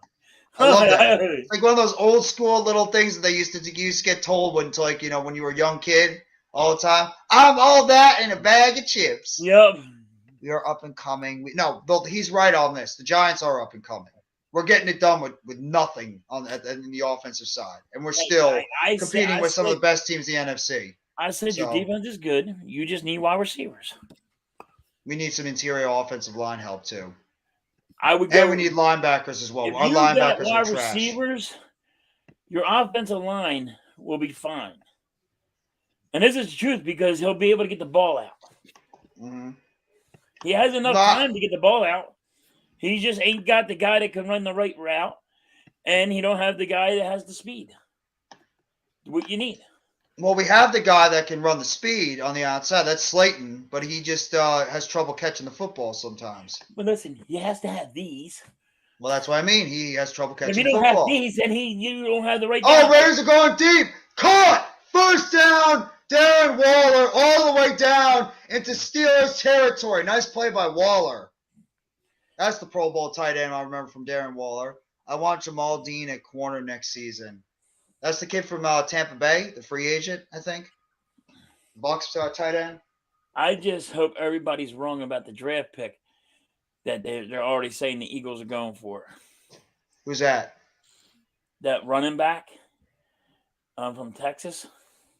Oh, Bijan Robinson? They're calling him the next Barry Sanders, but Bijan Robinson, right? Yeah. Yeah, I've heard a lot about that kid. Also, the kid from Michigan before he got hurt, Blake Corum. Blake Corum was off. He's going to be a second round. No, he's going to be later now. Or the other guy, too. They have two good running backs. They're saying Robinson's going to be like the Eagles are going for him. I'm like, why would you do that? Well, I mean, are you guys really 100% assuming Miles Sanders is gone? I think so. I think he's going to outprice. He's going to pretty much outprice himself with your team because he's going to get it back. It's going to be Miles Sanders and you're going to lose one of those defensive linemen. One or two of them are going to be gone. You can't keep them all. We're going to lose 3 corners. Yeah, I could see either Slay or Bradbury gone. You're not going to be able to keep them both. I see Slay gone, and I see Bradbury gone. You're not going to keep one of them at least? Because no, I think you're going to have CJ, and I think they're going to go to a rookie. And also, it's true. You also have to worry about the fact that you got to pay Hurts because Hurts is going to get a new deal. This is the problem. You got to rip the Band-Aid off. Which one you going to do? You got to pay Hurts, or you're going to have to deal with a lot of rookies next year. Almighty, that's not going to happen. Why would we pay 2 running backs premium money? That makes no sense. So we're going to pay premium money to 2 running backs. To pay premium money to 2 running backs and also sign a quarterback, we'd have no money left. You can do that. No, I'm not doing it. If a Giants fan wants to do it, then good luck to you. I'm not doing it. I'd rather just keep Saquon, bring back Daniel Jones, and give me some wide receivers that can actually, get open. You guys are going to pay. You guys are going to pay Saquon on a friggin' a mint. Yeah, we're going to have to. I mean, if we want to keep Saquon Barkley, the running back market is going to be flooded. There's a lot of good running backs that are going to be in the market. Yeah, Josh Jacobs being another one. You need wide receivers. No, I know that, but we could draft wide receivers too. If they see a kid that could be a good prospect coming out of the draft, we can draft a wide receiver to throw in there part of our core. Plus, this Isaiah Hodgins kid has not been terrible. He's actually been pretty solid for us since he's played. So it's really just dependent on if we can find a good young player in the draft or maybe even trade for a wide receiver in free agency. Nice play, Devontae Adams, just short of a first down, though. No, it's not going to happen, though, Almighty. We can't. We don't have the financial money to be able to bring back. Plus, we have to pay our quarterback and our running back. We can't pay 2 running backs. It's just not going to happen. Yeah. We can't. It'd be foolish. Our left tackle is going to eventually have to get paid. Dexter Lawrence is going to be due a new contract. He's going to have to get paid. Your quarterback at least $40 million, right? Bobby says that Slay's not a free agent until 2024. Huh? Bobby Murphy says that Slay's not a free agent until 2024, not next year. So Slay's going to be here. Yeah, but you're going to I think they're going to trade him. Is it weird I'm already in semi-Colts mode? No, Alex, because I'm already in semi-Colts mode too. I'm already thinking about the Colts. I have the Colts on my mind. Beat the Colts and we're in. Then we don't even have to worry about the Eagles game. All we gotta do is just handle our business at home, and we don't have to worry about the Eagles game. That's how we are with the Saints right now. We're gonna go, come home, beat the Saints, and call it a day. Yeah, that game between you and us. Nobody. Everybody had the Eagles losing. He's gonna want more than that, Almighty. You can't give Daniel Jones $18 million a year. He's gonna ask for more. That's not gonna happen. He's gonna ask for more. You're gonna pay Daniel Jones running back money, and then you're gonna go get a number one wide receiver that you're gonna pay $30 million. That ain't gonna happen. Daniel Jones. It's all dependent on what Daniel Jones asked for and what his agent asked for. Yeah, but that's the problem with us. If he's your starting quarterback, you're gonna have to at least go $40 million plus. Because it all depends on the market. I don't know how much Daniel Jones is worth. That's the problem. Wide receivers are going 25 to 30 million. That's true. Running backs are going from 18 to 20 million. Mm-hmm. So why would you? How would you even think that you're going to actually go say $18 million a year for a quarterback that is not going to make that? I think it's like 25 million, maybe 30 million for Daniel Jones a year if you're going to ask him for a new contract. And then you're going to go get a wide receiver that makes the same. That's why we draft one. We draft one in the draft. You find a wide receiver in the draft like you guys did with Devontae Smith. You find a wide receiver in the draft. Go to the number one. There could be a number one wide receiver in the draft, but we don't know. You have to get a number one to help. Yeah, I know that, but there could be a wide receiver in the draft that's a number one that we don't know about. You never know. Yeah, but you still have to. You still are going to have to get a number one in free agency. No, I don't think we're going to draft. I don't think we're going to sign a free agent wide receiver in terms of a number one. We're going to have to trade for one. There's no wide receiver that's going into free agency. That's a number one. You know who the best wide receiver coming out in free agency might be? Darius Slayton. The wide receiver class is not good this offseason. So I think if we're going to get a wide receiver, we're going to have to trade. You have to trade. That's fine. And you're still going to have to pay him. Then we have to make some tough decisions. We have some tough decisions to make too, because of the fact that both our quarterback and our running back, much like you guys, our quarterback and our running back are both free agents. Well, you guys are going to have to sign your quarterback because he's going to be due a big deal after the season he had, especially if he wins an MVP. You're going to have to sign Jalen Hurts to a big deal, and then that's what's going to hurt your cap. Then you're going to start losing all these other guys. Same thing with us. You commit to Daniel Jones, all these other players that you want to go after and get, you're not going to be able to do it, and that's why the draft becomes so important. You have to draft guys, you have to find players in the draft, and you have to develop them and get the most out of them. Drafting is important. That's what you guys have done for years and what we have not done for years, and that's why we've been in the position that we've been in for so long. Is that right? We have not really drafted good years. Yeah. What's up, King Jers? We only had – I'll give this to Howie Roseman. 2 years he's done good in the draft. With the Devontae, when he got Jalen Hurts and everybody was shocked, like, what the fuck are you doing? I agree, King Jers, by the way. But he sucked at the wide. He failed at the wide receivers. Yeah. Howie Roseman didn't really do good in the draft. He did good this year in the draft. It's halftime, by the way. This is his best draft ever. I don't want DJ Chark. If he's going to be a number two, sure, but I don't trust DJ Chark. The guy gets hurt all the time. So look at us. Look at us. We signed Kenny Galladay, and how has that helped us? We signed Golden Tate, and I actually thought Golden Tate wasn't that bad for us. He was actually not bad. Darius Toney scored a touchdown. Yes, I know that. And then also, we re-signed Sterling Shepard, and the dude hasn't been healthy since we signed him to a new deal. Would you go for the Panthers wide receiver? DJ Moore? Yeah. I would think about trading for DJ Moore. Because I am very high on DJ Moore. I like DJ Moore ever since he came out of college. I'm like, me too.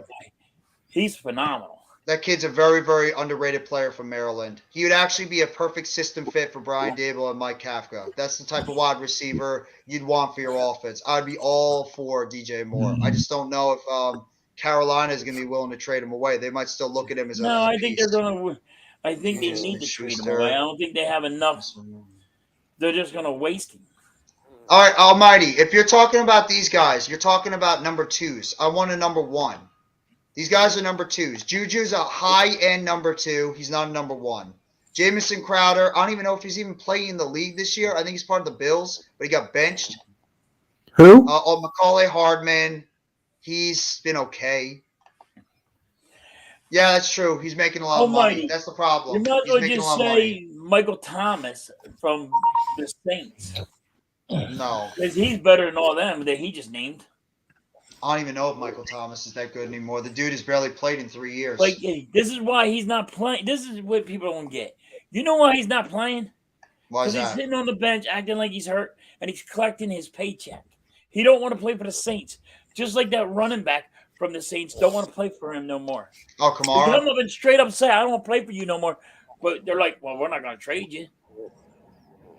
So they say, hey, I'm hurt. Yeah, but if you want a number one wide receiver, Almighty, you're not going to find one in free agency this year for the Giants. They're just not good wide receivers. There's nobody. You're going to have to do what Philadelphia did. You have to trade for one. Find a guy that's disgruntled or the guy that's going to be looking for a new deal. Last year, how many wide receivers were looking to get signed to new deals? A lot of them. A lot. They were all number twos, and they got signed for number ones. Yeah, the best one was Christian Kirk, but I can't even rate Christian Kirk. He's almost a 1,000-yard receiver with almost 10 touchdowns. So yes, but what he do this year? That's what. Well, yeah, he almost has 1,000 yards this year. He's just under 1,000 and close to 10 touchdowns. He's actually had a great season for Jacksonville. But then he had a great season. Yeah, I mean he's actually not. He's not been an ideal number one, but the dude has actually had a really good season for Jacksonville. Actually, the Jaguars are the only team in the NFL with 3 wide receivers or tight ends that are above 700 yards receiving. Nobody else has that but the Jags. Harris Campbell's okay. He gets hurt a lot, though, and we already have enough injured receivers we have on our team. We'd have to trade for a guy. Look at what happened this past offseason. DK Metcalf got a big deal. Devontae Adams wanted a new deal. He got traded out of Green Bay, and he got that big deal over in Las Vegas. Obviously, A.J. Brown. You had Hollywood Brown that got traded, and he got a little bit of a new deal. There are a bunch of wide receivers that moved around. And you know the offseason, this is not the old school offseason. Halftime, you know. How many times in the past did we see big moves happen in the offseason in terms of trades? There's a few. There's a little bit. There's not that many like big time trades. Yeah. Like, there's not that many. You don't really give up your number one. Exactly. That's why the GM of the Tennessee Titans, he got fired because he got rid of their number one. Yeah, that was the stupidest move they did. Your number one wide receiver. And look what's happened to Tennessee's offense since they got rid of him. They have no outside presence at that position. Because you just can't completely benefited your team, and it's killed their team. You just can't run the football. Yeah, exactly. And that's our problem. We've just been trying to run the football. Today we actually threw it, and it actually wasn't that terrible for us. But at the same time, you have to be able to have guys out there that can get open. Right. And that's our problem. I would love to have T. Higgins. T. Higgins in the Giants uniform, sign me up. The dude is a number one. He's on a team with 2 other number ones with the Bengals. Because I think Boyd, Chase, and Higgins are all number one receivers. Hodgins was good today. I've actually liked that kid. Hodgins played really well. Hodgins is a nice pickup for us. Higgins, they'll trade him. Yeah, they have to. You're going to have to give up a lot to get him.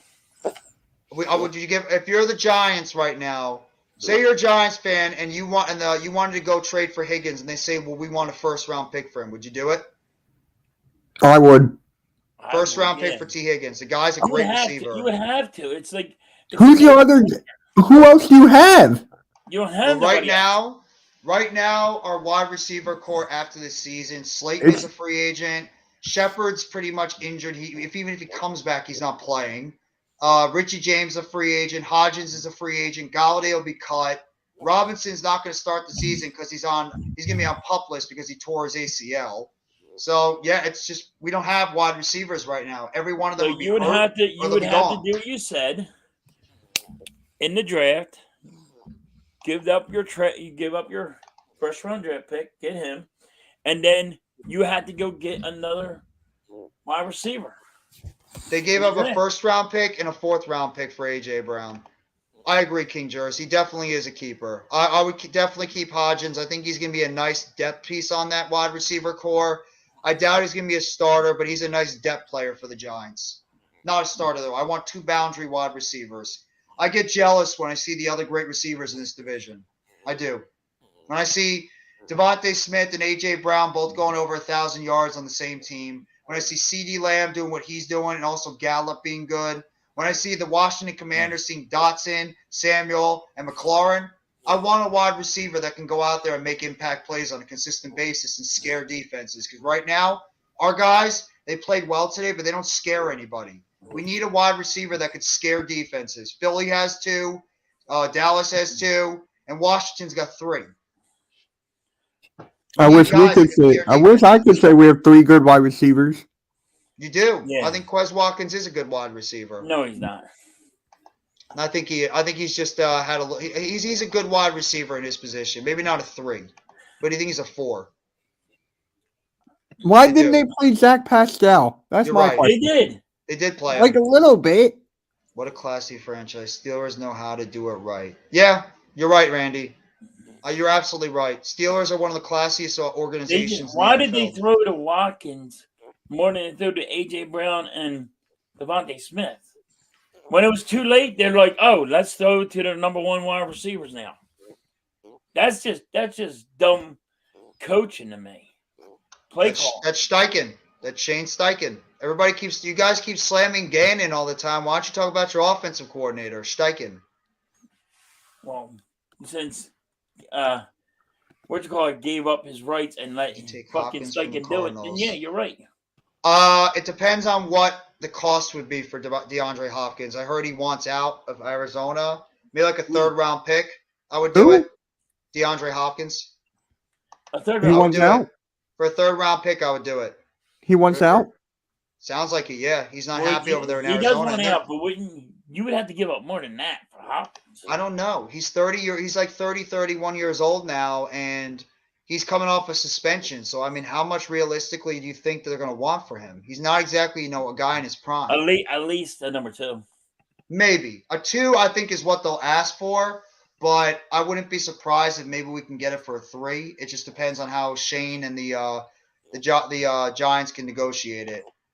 D-Hop heading to the Rams. You said that last time. I remember, Randy. You did say that. What? It's kind of weird that Terry wasn't at the Franco Harris tribute. Yeah, that is a little weird that Terry Bradshaw wasn't there. He was in the studio today talking about it, but I'm kind of surprised that he's not in the studio. He's getting over with cancer, too. Oh, Terry Bradshaw's got cancer? Yeah. Yes. Oh, I didn't even know that. So he's not really doing... He's not really doing much of anything. People think he's doing. So... I honestly did not even know that. I mean, prayers out to him, man. Because he was okay. He looked okay doing the show today. I had no idea he was battling anything. Yeah, but he's just battling cancer. It's like, do you go travel? Can he travel where he's doing, or is he? Where is he at? Like when does he only have to drive a few minutes away to where they're going? You know what I mean? Yeah, he was in studio. He wasn't like on the field talking to people. Well, DeAndre Hopkins is a perennial Hall of Famer. The dude is a perennial Hall of Famer, so I'm not surprised. Who? His stats are that good. DeAndre Hopkins. Oh yeah, we talked about that yesterday. Hall of Famer. Yeah, he's a perennial Hall of Famer. Hopkins. That was a great conversation yesterday. It was. I actually really thoroughly enjoyed that conversation. It was probably one of my favorite live streams I did. Not a lot of arguing, not a lot of stupid stuff. It was just a bunch of people talking football, and that's how I like it. Would you trade for Adam Thielen? No.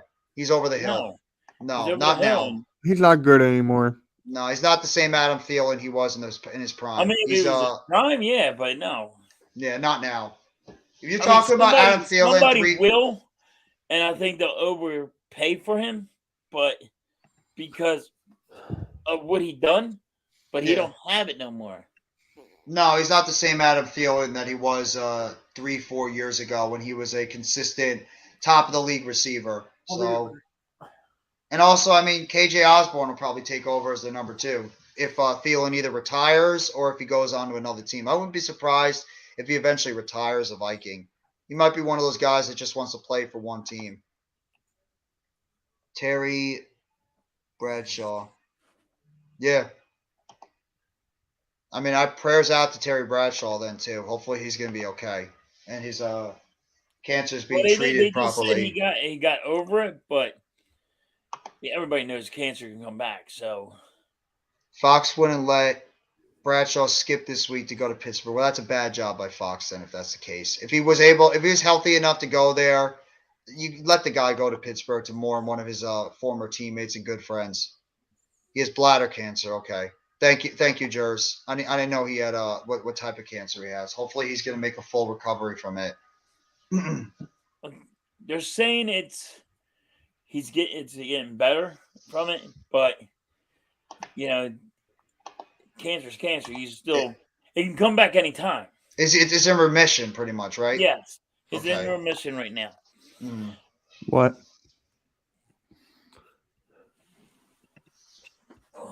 Well, I apologize for everybody we have the somber mood in the stream, but No, I'm good. I was just working on my thumbnail for tomorrow morning.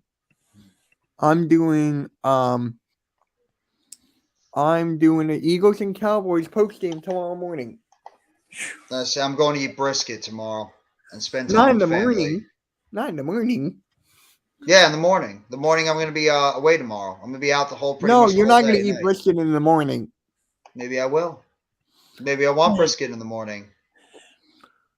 Maybe I want brisket in the morning, brisket in the evening, brisket at night, brisket all day and night. However much brisket I want, Mitch. I love brisket. Don't you love brisket? Brisket's really good. Brisket's the best. I love brownies.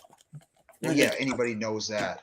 We do. I love Terry Bradshaw. I've been watching Terry Bradshaw on the Fox show since I was little. I absolutely love At least you Terry got Bradshaw. to watch him a little bit. Right, yeah. At the end of his career. I mean, not really. I didn't get to see him play a whole lot. I was way too young to be able to see him play that much. I'm not going to have beef in the morning. I was just joking. I was forced to sit down and watch football like all the time. It was like, this is our shrine. Like hockey and football, it was a shrine for me. I had to sit down and watch it. Even if you weren't allowed to go outside and play, I had to watch the football and learn football. I'm like,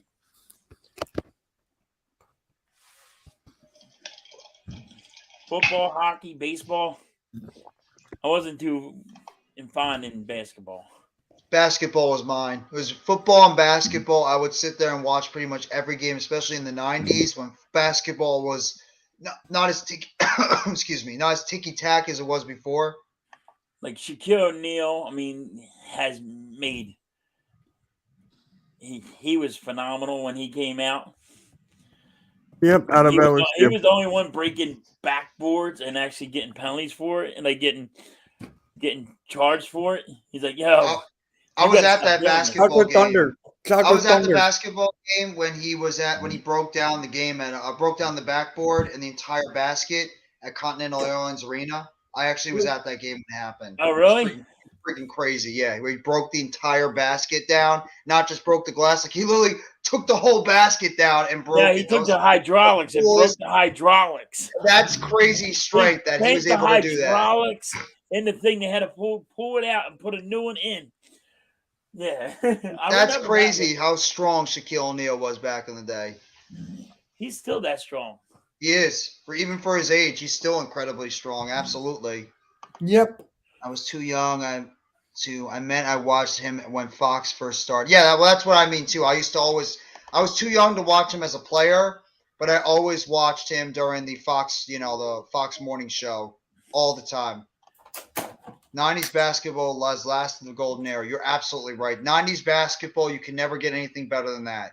When basketball wasn't ticky-tacky and it wasn't about three-point shots. It was about physical down-low defense. You push people and smack people away. You had intense rivalries all over the place. It was legit NBA basketball the way it should be.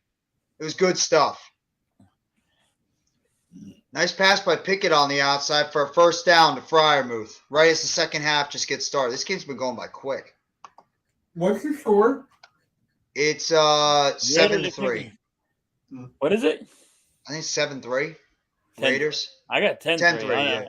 Yeah, I don't know. you're right. I don't know. I don't know if you're faster than me or I'm faster than you. No, it is 10-3. It's 10-3. I'm looking at a double vision. It was awesome in the 90s, dude. Basketball was legit. You're damn right it was.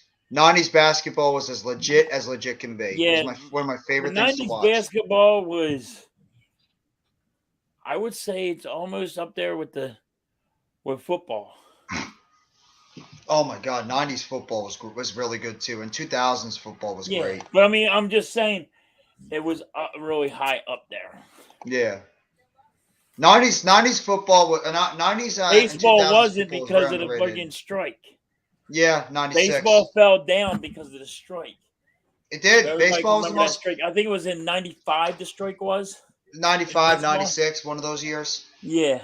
And that killed baseball's popularity for a little bit. Baseball, because they didn't play for a whole year. They just gave it to the Royals, right? Yeah. But then the popularity they gave it to the Royals too, because they were winning. They had I don't think it was the Royals.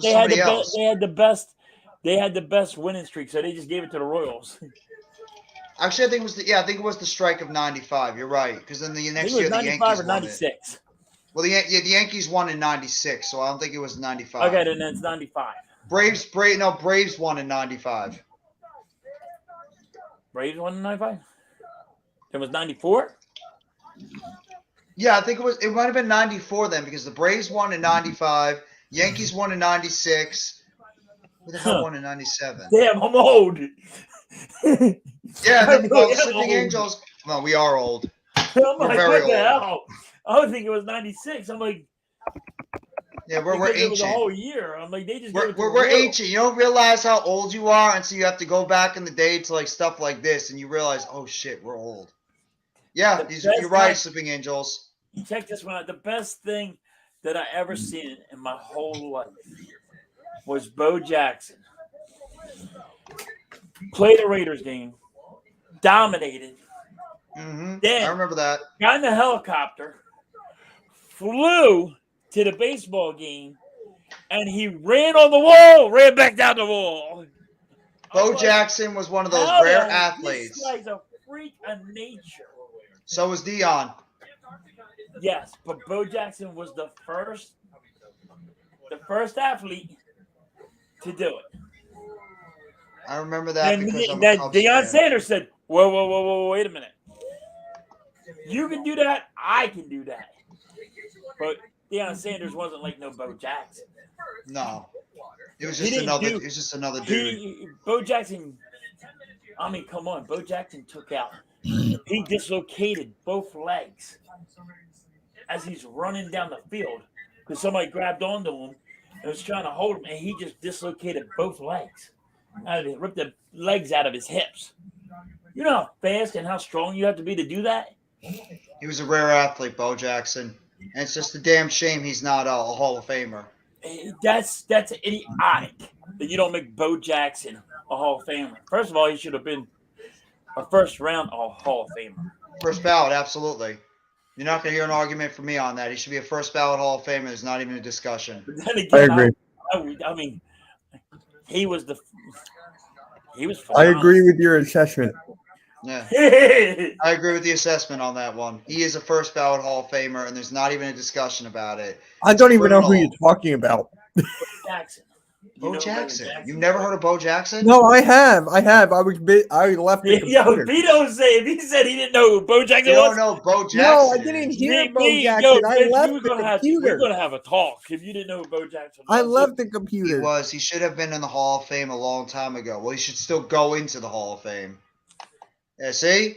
They agree. Mike F. and Sleeping Angels both say he should be in the Hall of Fame as well. Absolutely. And yet Terrell Davis is in there. Even though he had a 2,000-yard season one year, he had a pretty much a short as hell career, and he's in the Hall of Fame. Why is Jamal Lewis not in there? Hall of Fame too.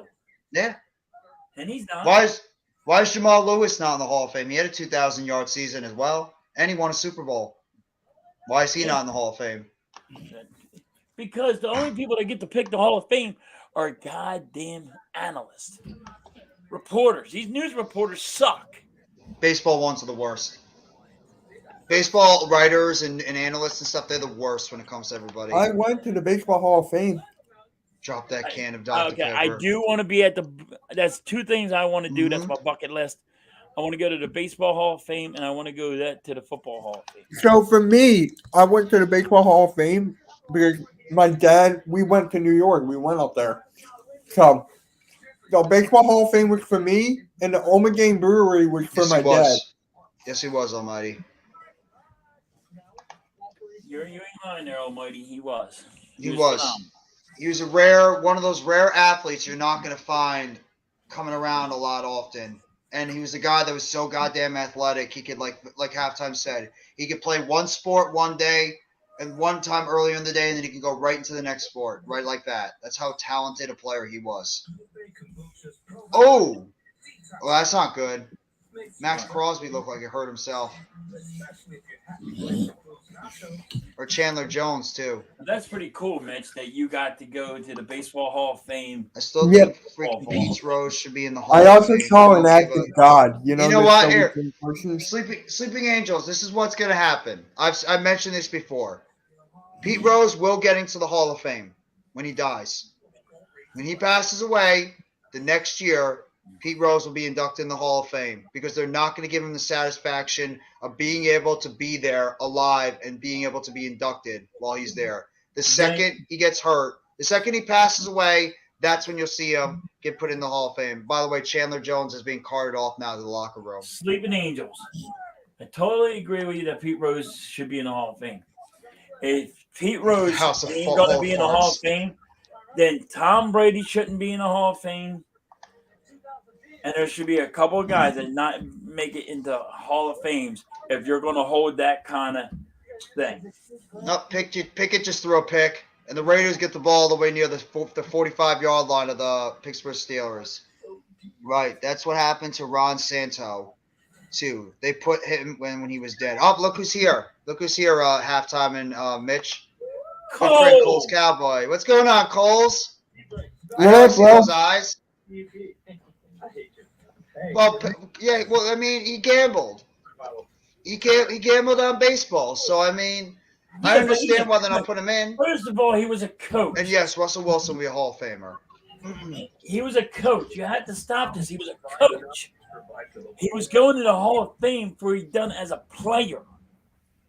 How come people can't?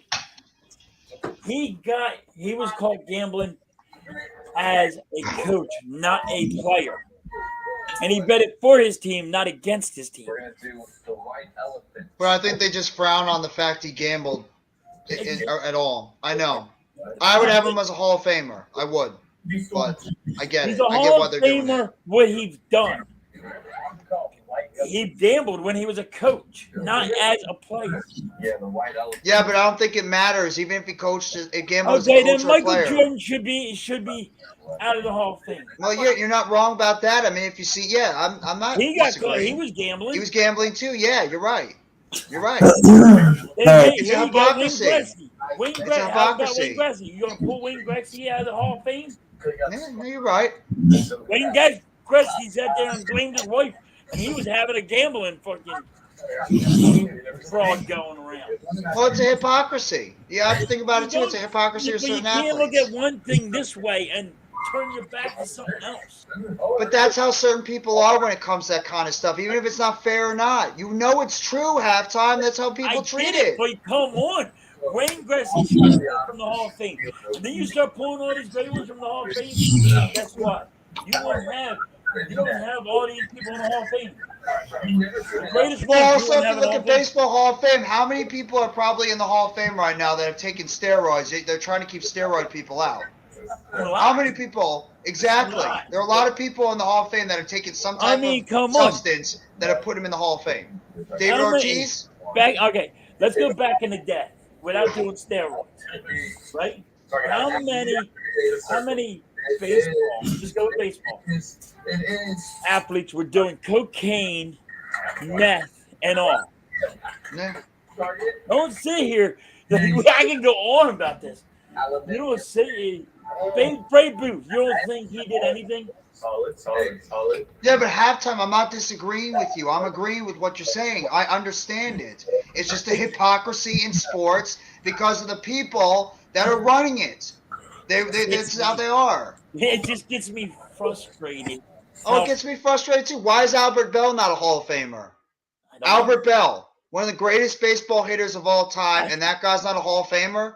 Because you know why? You know why he's not in the Hall of Fame? Because the writers didn't like him because he was mean. He was a meanie to them. He treated them so badly. Wah! Give me a fucking break. The guy's a Hall of Famer. Put him into the Hall of Fame for what he did on the field. This is the problem I have with, and they give these reporters, and they're like, "Oh, I have this, and I can pick a player." Yeah. Well, you don't deserve it. No, they don't. But this is you're not looking at the player. You're looking at, oh, he wasn't doing it the way I would like him to do it. Like Aaron Rodgers, they didn't want to put him at MVP because he didn't get the COVID test or he didn't do that.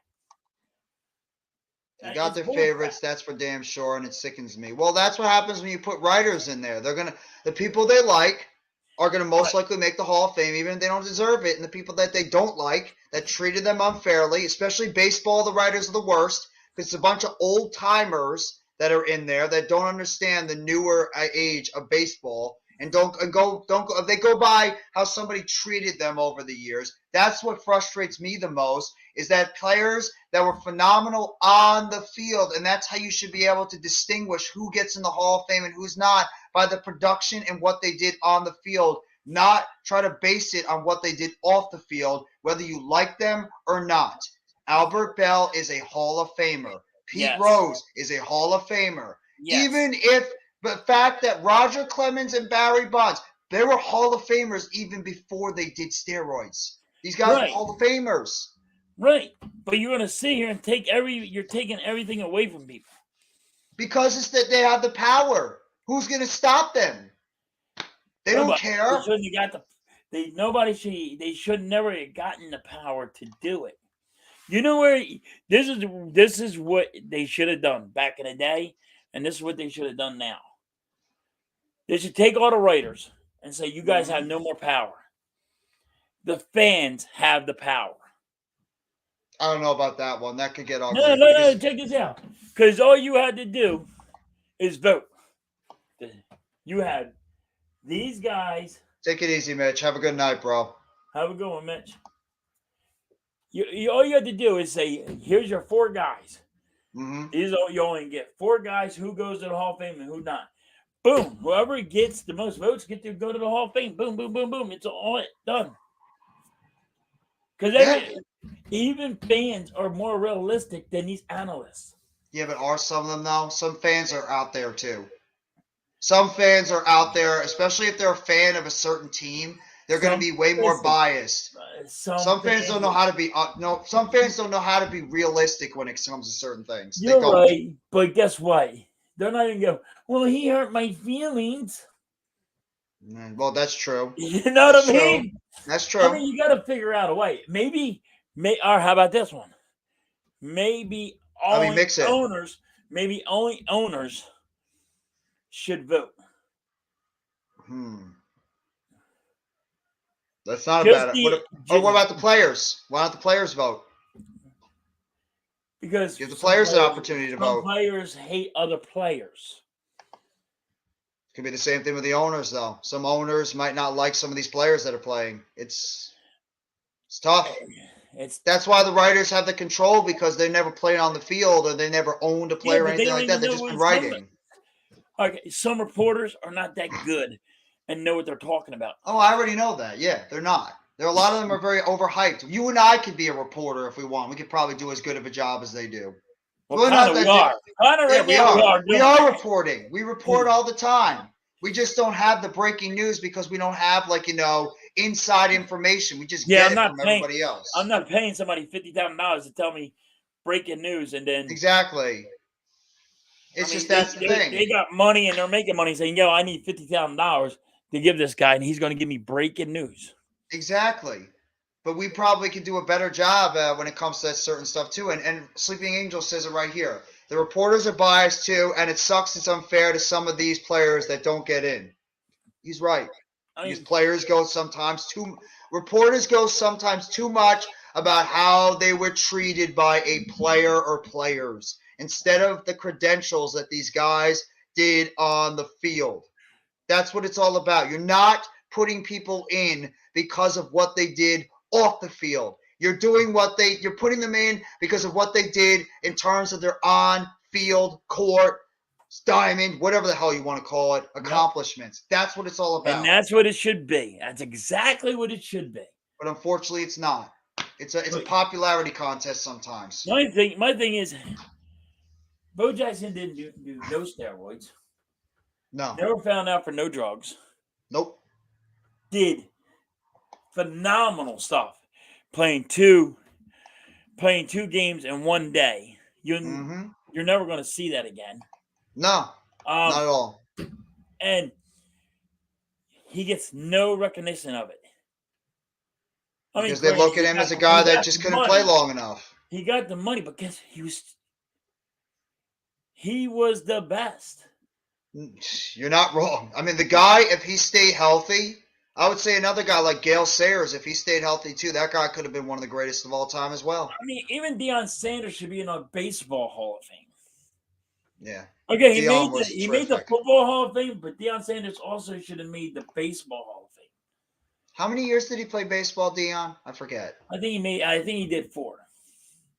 Yeah, that probably wouldn't put him in because that's not long enough career. Yeah, but he was playing 2 sports at once. No, I understand that, but they can't just throw somebody in the Hall of Fame. You got to look at it that way. I mean, come on. You got to look at it, but you can't just throw somebody in the Hall of Fame because of what they did in another sport. You got to try to go by credentials too and like how they did overall in their career. That's why Don Mattingly's not in the Hall of Fame. Don Mattingly would be a Hall of Famer, but the guy didn't play enough seasons. He got hurt way too much. That's why Mattingly's not there. That's why Keith Hernandez isn't there. Reporters drive me crazy. No, you're not wrong with that one. I feel the same way. Hate them. You're taking the sports that I love, and you're not putting the guys in that deserve it. I always look at a guy like Albert Bell that's been treated the most unfair. And that guy, when you look at his numbers, as a surefire first ballot Hall of Famer, and that guy is not in the Hall of Fame because you don't like him. When you think he took steroids, when you think he corked his bat, how many people probably got in the Hall of Fame that have corked their bats or did steroids or were using something illegal, sticky stuff, whatever you want to call it? Probably a good amount of them. But you're targeting Albert Bell because he was a meanie to you, John Heyman. And he was a meaning to you, all you stupid-ass reporters. John Harper, Bill Madden. That's who I'm targeting, the older guys. They're probably pissed off because he was mean to them, and now they have the power to say, well, I'm not putting him in. He was mean and rude to me. He had to choose one. I'm sure he would choose football over baseball. Probably. I mean, Deion was a terrific baseball player too, but yeah. Don't get me wrong. That's why I was saying Deion was a good baseball player. And Deion did what Bo Jackson did. After one game, he flew to the baseball game and played. Yeah, he did. He was a terrific 2-sport athlete, something you're not going to see that much anymore. Russell Wilson tried to do it. He tried to become a 2-sport athlete, and he couldn't. He wasn't able to do it in baseball. Yeah, that's why I think that Deion Sanders and Bo Jackson should be in the Baseball Hall of Fame and the Football Hall of Fame because it can't be done. I get that. They did stuff that is never going to be able. Nobody's going to be able to ever recreate that. Mm-hmm. You tell me one guy right now do you think can play both sports? Not wrong. Have time for. Well, I think Russell Wilson, if he was able to play baseball a little bit longer, he could have been one of those guys that could have been a 2-sport athlete. He was talented enough to be a 2-sport athlete. Even Kyler Murray. Kyler Murray was a 2-sport athlete as well, and he actually was potentially going to. I think he was a first-round pick by the Athletic. Yeah, he was supposed to be with the Athletics. But he's not going to be able to do both at the same time. There's a difference. I think Russell Wilson was the closest to be able to do both at the same time. Doing what? I mean, come on. That's like saying Tim Tebow.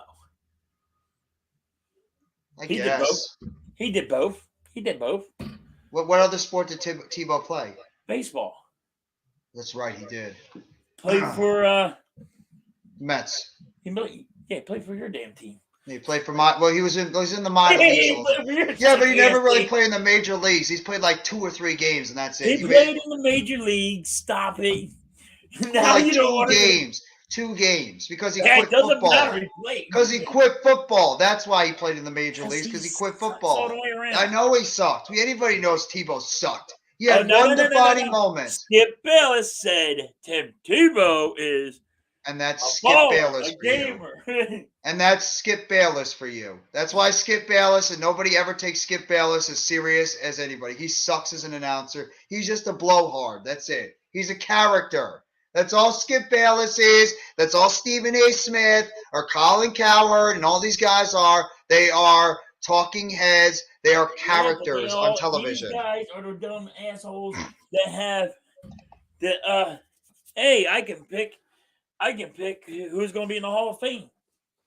Well, no, they can't. Most of these guys can. They're analysts. It's the writers. The writers that do it. The writers that pick it. No, Skip Bayless said it himself on one of his things. He does have the right to. He gets to have a pick on who goes to the Hall of Fame for football. I think it was football and baseball. Well, then that's pretty criminal. And that would be, and I'm pretty sure that goes for his sidekick. Who's his sidekick right now? Because I don't watch ESPN. Oh, no. What's the guy that hates Dallas? Oh, Stephen A. Smith. Yeah, Stephen A. Smith. He has it too. He has the credentials to do baseball and football too. Yeah, but I don't know. I don't think it's baseball. I think it's basketball. What happens if Skip Bayless gets an opportunity and say like an Eagle, a Giant, or a Redskin are trying to get into the Hall of Fame? And Skip Bayless is a Cowboys fan. Would he deny them because they're that? I think he'll deny them. No, I know they're all scripted. Anybody knows that they should be. Those shows are scripted. We all know that those guys go out there and they just put on a show. Shannon Sharp, another one, and I love Shannon Sharp as a player. Yeah, but then now he's talking head. My dad always used to say to me halftime, all those people do is they fart out of their mouth. That's all they do. Damn. That's all they do. You are as old as I am. You might as well turn their mouth into an asshole. Because that's all they do. They fart out of their mouth. Yeah, because he's on Fox Now or FS1. Okay, thank you, Sleeping Angels. But yeah, it's ridiculous. Reporters drive me crazy. I'm sorry for my rant, but no, go for it. You're right. You're absolutely right on it. I can't stand them either. Shaq, Charles Barkley, Kenny Smith. I actually don't mind those guys. And Ernie Johnson, the NBA play people. I don't mind them. No, they're good. I'm all right with them. Yeah. They're not bad. It's just the hypocrisy with a lot of these writers, and they're the ones that have the control. You can't sit here and say, "Hey, this guy's not going to the Hall of Fame," because, and then that was a nice. Thank God we're not watching this game. This has been ugly. They just threw another pick. They just to hear about it. Yeah. Halftime, you all right? You're frozen. Yeah, I'm good. Yeah, this is a perfect image. I wish I could clock it right now. This is a perfect image right now on the screen. I don't know why it's frozen. Yeah, you look absolutely confused right now with your ho ho ho hat. There you go. It's probably the internet. Oh, I know what it is. Hold on. Reggie Miller. This is an ugly game. It is. This game sucks. Yeah, this has been an awful game.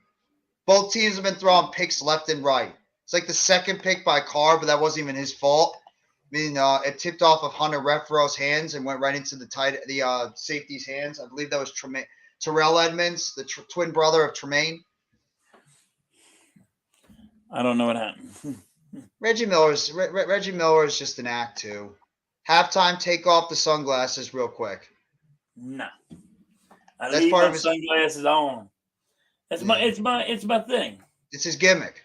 It's my gimmick. Yeah, Yeah, you know. There's a couple of them that have gimmicks, and that's what I do. This is my gimmick. I always put on hats. You rarely will ever see me not wear a hat. That's my gimmick. I wear my hat just to hide the gray hair. And I wear my hat just to hide the bald spot. There you go. I don't care. That's what happens when you get older. Your hair gets gray or you get bald. That's right. So there you go. You just learned a life lesson if you haven't known that yet. But no, I mean, I can't stand the writers either. That's why I don't pay attention to any of this garbage. I really don't. I try not to listen to any of these things. So I have to wear a hat in his addiction. You know what the funniest part about it is? I never used to wear a hat at all when I was younger. I hated wearing hats. It wasn't until I really started getting into sports a lot more. And around like I was 12, 21 years old, I just started wearing hats constantly. And then I just couldn't break the habit. Now everywhere I go, I wear a hat. I always wore a hat. Yeah. Everybody said, you're going to wear a hat so much that you're going to go bald. I'm like, no. It's first of all, it's how it's in your it's he wants you to wear a do-rag. You wear it when you go outside also. Yep, I wear a hat all the time. I wear a hat all the time. Well, Halftime and I have the different stories. He wears a hat all the time. He hasn't gone bald. I wear a hat all the time. I have gone bald. Right. Genetics too. It has something to do possibly with genetics as well. If your family goes bald, then you go bald. Yeah. And at this point, it is what it is. You got to deal with it. If you're, it's part of your genetics. If you go bald, oh well. You live with it. That's how I felt. I lost my hair. It is what it is. I'm not going to go nuts about it. But yeah, I mean, back with the whole. The whole Hall of Fame thing, I mean, who really knows? I mean, I'm curious to see who's going to get voted in this year for baseball and football for the next one. There's some good candidates, I could say that. Yeah, but like, what are you going to do? I mean, you can't say nothing. No, because you just have to sit there and get frustrated by what's happening. It's just nothing you can do about it. So what happens? I mean, there's better people that are not going into the Hall of Fame. Which, if it's baseball, basketball, soccer, hockey, whatever it is. I mean, there's people out there that should be in the Hall of Fame in their sport, their Hall of Fame, and not being doing it because of reporters. Yeah, pretty much. And I mean, there's no way you could change their mind. And some people, they won't make the Hall of Fame until, unfortunately, they pass away, a.k.a. Pete Rose. I'm telling you right now, and you can lock it up. Well, you're probably right. When he passes away, he will make the Hall of Fame the next year. Lock it up. Guarantee. You're probably right on that because, yeah, look at it. He's, 70 years old now? I think he's actually close to his age. I think he's in 80s. Oh, yeah, okay. He's up there in age. So, like, all right, say... I mean, he's only got a little bit left, but he should make the Hall of Fame. Yeah, he's 81 years old. He should make the Hall of Fame before he freaking passes away. No, because baseball has had it out for Pete Rose since the whole scandal that happened back in the 70s. They're not going to let that guy get in the Hall of Fame. They're not going to want to give him the satisfaction of him actually being there to accept and be there for the auction to be shrined in the Hall of Fame. They're going to want to wait until he passes away so then whatever family he has, they can be in there and they can give just talk about what Pete Rose did in his career. Guarantee. They do not want to give him the satisfaction because it's the way of them getting back at him for gambling on baseball. Don't get me wrong, because he talks with a chip on his shoulder. And he does. But you know what? He should be. He was the greatest baseball player, one of them ever to live. He has the most hits in baseball history. Why could he not talk? He could say whatever the hell he wants. Nobody had more hits in their Major League Baseball career than Pete Rose did. One of the greatest hitters of all time. He was phenomenal. He was. The dude was a type of baseball player that you're not. Imagine Pete Rose nowadays. If he was playing in the modern era, people would not know what the hell he's doing because you don't see people. You don't see players doing the type of things that Pete Rose does or did back in the day, where he put the ball in play, slaps the ball into the play, timely hitting and that kind of stuff. Now you see in baseball where all these hitters, all they want to do is go out there and they want to smash 400, 500-foot home runs, and they strike out a ton too. They're not going out there just trying to put the ball in play. And that's the problem with baseball. That's exactly right. That's exactly right. They don't play small ball. And that's why the Phillies lost the World Series, because they don't play small ball. That's why the Mets lost. They didn't play small ball. They want to, and I always say it. You're not going to win a World Series by playing, hey, smash the ball and see how far you can hit it. You're not going to do a home run derby. You're not going to win a World Series that way. Mm-hmm. How do we always say, and we all of us say it, how do you win football games? Defense, timely throws, but defense wins championships. How do you win in baseball? Pitching, defense, and timely hitting, not home runs. You got to just play small ball. Exactly. Because baseball has changed the most because of analytics too. Analytics has taken over. Because some friggin' idiot got behind a computer and said, "Hey, look, I would do this, this, and this because you can't afford this." I mean, it came out. It just came out in this new day and age that people are trying to be math wizards on everything. Me too. It pisses me off too. Yeah, it's just some dude who never played baseball in their lives, never had anything to do with baseball on the diamond, decided to go out there and try to reinvent the game by talking about all these analytic statements that some of them don't even make any sense. They make no sense why some people are going out there and doing that kind of stuff. It's stupid. Analytics don't work for all sports. It don't work for basketball. It don't work for football. No. It works for baseball if you're playing small ball. Mm-hmm. And if you ever listen to them, they say you had to play small ball if you're going to use analytics. Well, you can't play home run derby and play analytics. It doesn't work.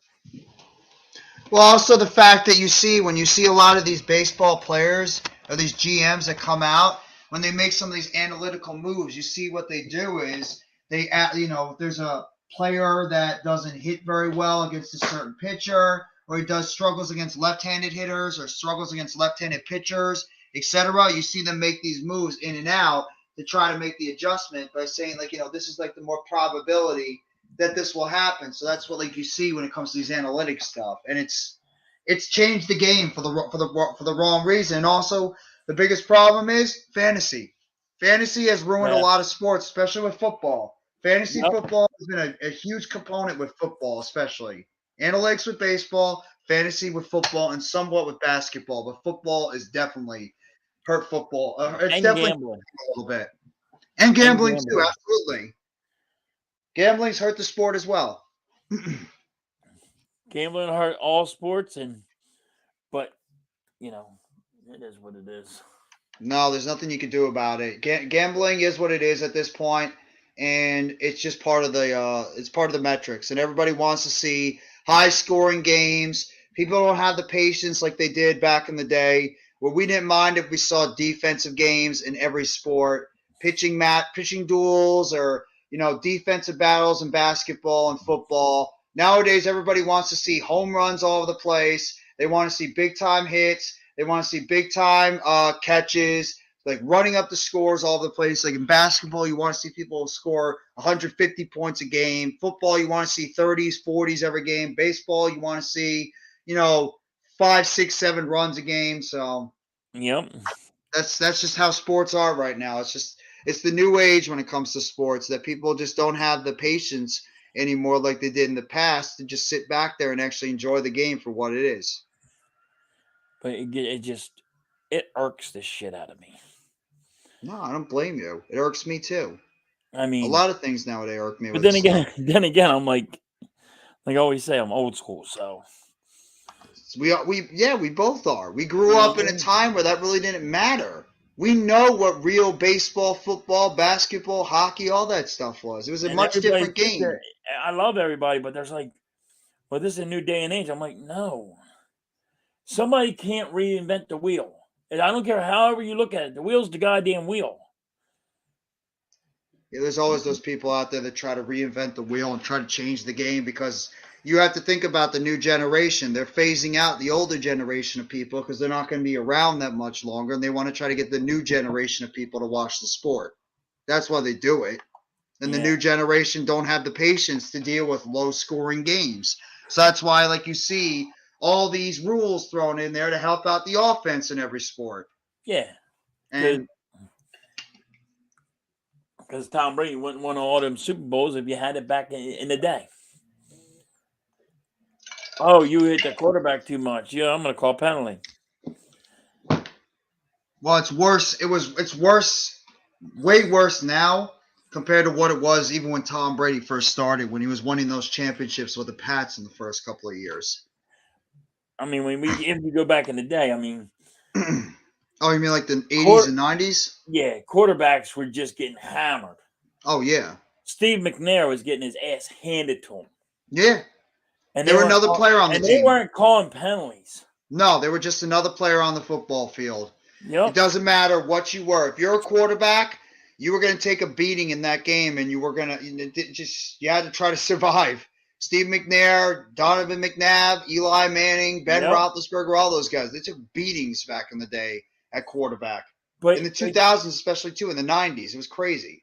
Now everybody was like, "Oh, here's a penalty," and then like when you're supposed to get a penalty, you don't get your team won't get the penalty. You're like, "Why? Oh, he ran the ball." Yeah. What do you mean he ran the ball? Everybody runs the ball. I don't know. To be honest, every time I see a big play now, I sit there and I'm waiting for the flag to come out. That's how I feel with football. I sit there and I'm waiting for the flag to come out. Every time on offense and defense, if I see a big play happen down the field with the offense throwing the football down and getting a big play, I'm like, okay, where's the flag? Or other way around, you get a big sack, you get an interception or something. I'm like, okay, where's the flag? Where is it? Oh, there it is. There's the flag. Even on a punt return or a kick return, you're just waiting especially for that flag to pop out, and then you're just waiting to see who's it going to be on because there's no consistency with these refs anymore. And a lot of it has to do with the fact there's so many goddamn rules in the NFL because they're trying so hard to protect the players, when in reality, are they really trying to protect the players? Because they're not.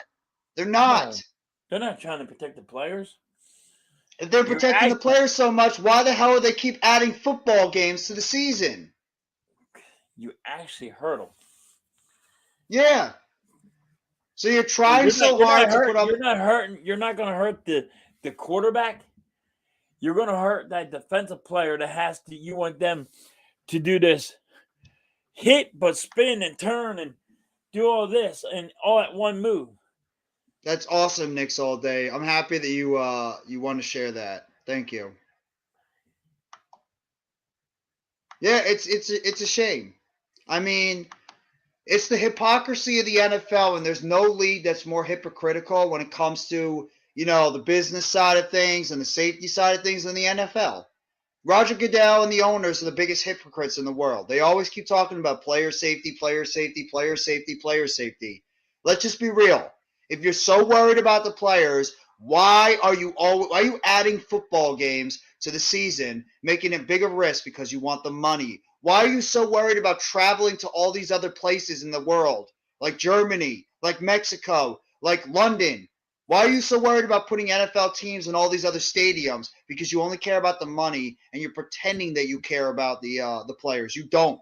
You don't give a damn about the players. You're just putting a fake act out there that you actually give a damn about the NFL players, because in reality, you don't. That's a fact. And anybody that watches the NFL nowadays, you know that to be true. Because if they didn't, and gambling too. It's all about gambling as well. You want to try to make the biggest buck, and you talk about the NFL suspending people like Calvin Ridley and now Miles Austin, yet they're in bed with gambling. Isn't that hypocritical? You're suspending people for gambling, and yet you're in bed with fantasy football, which is gambling. That's how it works. It's so hypocritical. It's so ridiculous. Like, why if you're really just come out and say we're football, we love to gamble. We're all about gambling. Exactly. That's it. Sleeping Angels. I agree with you. That's how I feel. We feel all the time. Football is all about gambling. You're not wrong. You're not. Fantasy football, in a way, fantasy football to me partially has ruined the game of football. In a way, it's ruined it a little bit. This has not been a good football season in terms of the on-field play. Well, it's not. They had fantasy football for a while. They had it in the 90s, too. Thank you, Sleeping Angels. They did, but it wasn't at the degree it is now. Okay, it's not at the degree like this. It's way worse. Everything's online now. It's all with computers. Back in the day, they didn't have computers. Yep. You went to your boy's house and you threw a party and you had this chart and you're sitting there taking a notebook and writing down who you have on your team. Mm-hmm. No, social media has a part for that. You didn't have a computer back in the day. They didn't exist. No, you're not wrong. Social media has been a big part of it too. The fact that you can go on Twitter and look at lineups, see who's in, who's out, etc. It's horrible now. Roger Goodell should step down as commissioner and go get a female commissioner. It's never going to happen. A female commissioner possibly, but Goodell's not stepping down. The owners absolutely love him because you know why? He's making them a ton of money. He's making them a ton of money right now with everything that's happened in that league. While Roger Goodell seems like a PR nightmare, and he really is, because the dude does a lot of stupid things when he talks. When it comes to the business side of things, Roger Goodell is actually very good at his job because look at the things that he's doing. When he's going to make, what's his contract? He's about to make $1 billion. Yeah, he just signed a new contract, I believe, a new long-term contract. When it sounded like he was going to retire. He's going to make $5 billion, right? I think so. Nice job, nice leap by Najee Harris. Yeah, he's going to make about that much money. You're right. He's going to make a shitload of money in the league because of the fact that look at what he's done. And but gambling has to do with that. This is how much the NFL makes now. Back in the day, they never made this much. Mm-hmm. They signed him for 5 years, and he's going to make $5 billion. Billion. Yeah. Because he makes them so much money. Like, people are don't understand. When you win the Super Bowl, you win. You make $3 billion if you win the Super Bowl. That team made that whole year made $3 billion. Yeah. The other team behind them made $1 billion. Mm-hmm. This is how it works. That's how much money the NFL is making. Well, Knicks all day. You see some more females being integrated into the NFL now, whether it's coaches on the sideline, personnel in the front offices. You're seeing female referees now coming in. You're going to see general managers. Yeah, you're already seeing that in baseball. There's a female general manager right now. Right. And that it's true. Baseball is the number one sport. A lot of people still say it's America's pastime. I disagree. Football is America's pastime now. Baseball was not anymore. Baseball is now, in my opinion, maybe the third biggest sport in the world because I think basketball might be close to passing it too. Football is by far and away. It's not even close. Football, by far and away, is the biggest sport in the world. And the United States, not even close. Not even close. They make too much money. Yeah. It's not even close. Now, soccer, if you want to go national, is it's the biggest in the world. Yeah, soccer in the world is the biggest sport. It's not even a competition. It's not even close. And NASCAR is up there if you want to call that a sport. I don't know if anybody calls that a sport. I don't. No, to me, it's just a bunch of people driving in circles. That's all to me, NASCAR is. That's all it is to me. It's just people driving in circles the entire time. That's all it is. Right. That could happen one day. Glide, right hand, left hand, glide. Yeah, exactly. And there's a crash on the sides. Get them off the lane quickly. Checker flag. Get them off the lane because there's a crash, so we don't want them to mess up either. I'm like, okay. Exactly. I love baseball too. I've loved baseball for a long time, but it's just not like the same as football. Also, I think a lot of it has to do too is that football has the longest off season. I mean, football is pretty much. Football is the shortest sport in terms of the one thing that makes football great is it has the longest off season, so it makes you that much hungrier or more hungry when the season comes around. It's also one game every week, so you don't have like baseball where you have a game pretty much every night, or basketball where you can have like possibly 3-4 games a week. Football is one game every week, unless you have a bye week, then you're off. Then you have that big break in between, and then you make free agency has become so popular now with football, and then obviously the NFL draft. I mean, that's its own entity.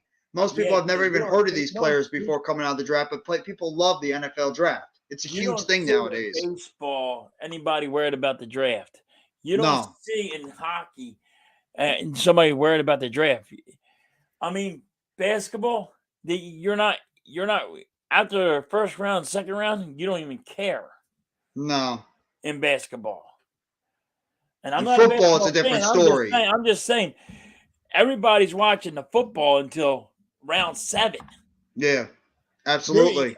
And in basketball, round 2, they're done. You don't even have to watch it no more. Nobody watches it. Unless you have that basketball nut that has to watch them all the draft picks. Yeah. I mean, I like the NBA draft, but I also don't watch college basketball anymore, so I would have to study up on all those people if I knew who was actually coming out and who wasn't. Whereas football, you have an idea because they hype these people up so much. You have the combine, and the combine is such a big deal. You talk about these individual workouts. Yeah, but you have such a long time to look over all these players that, like, you understand, you get a backstory on all these guys. Like, it's crazy when it comes to football and when you get to the draft. I mean, they hype 5-6 months. You'll get the whole life story in football.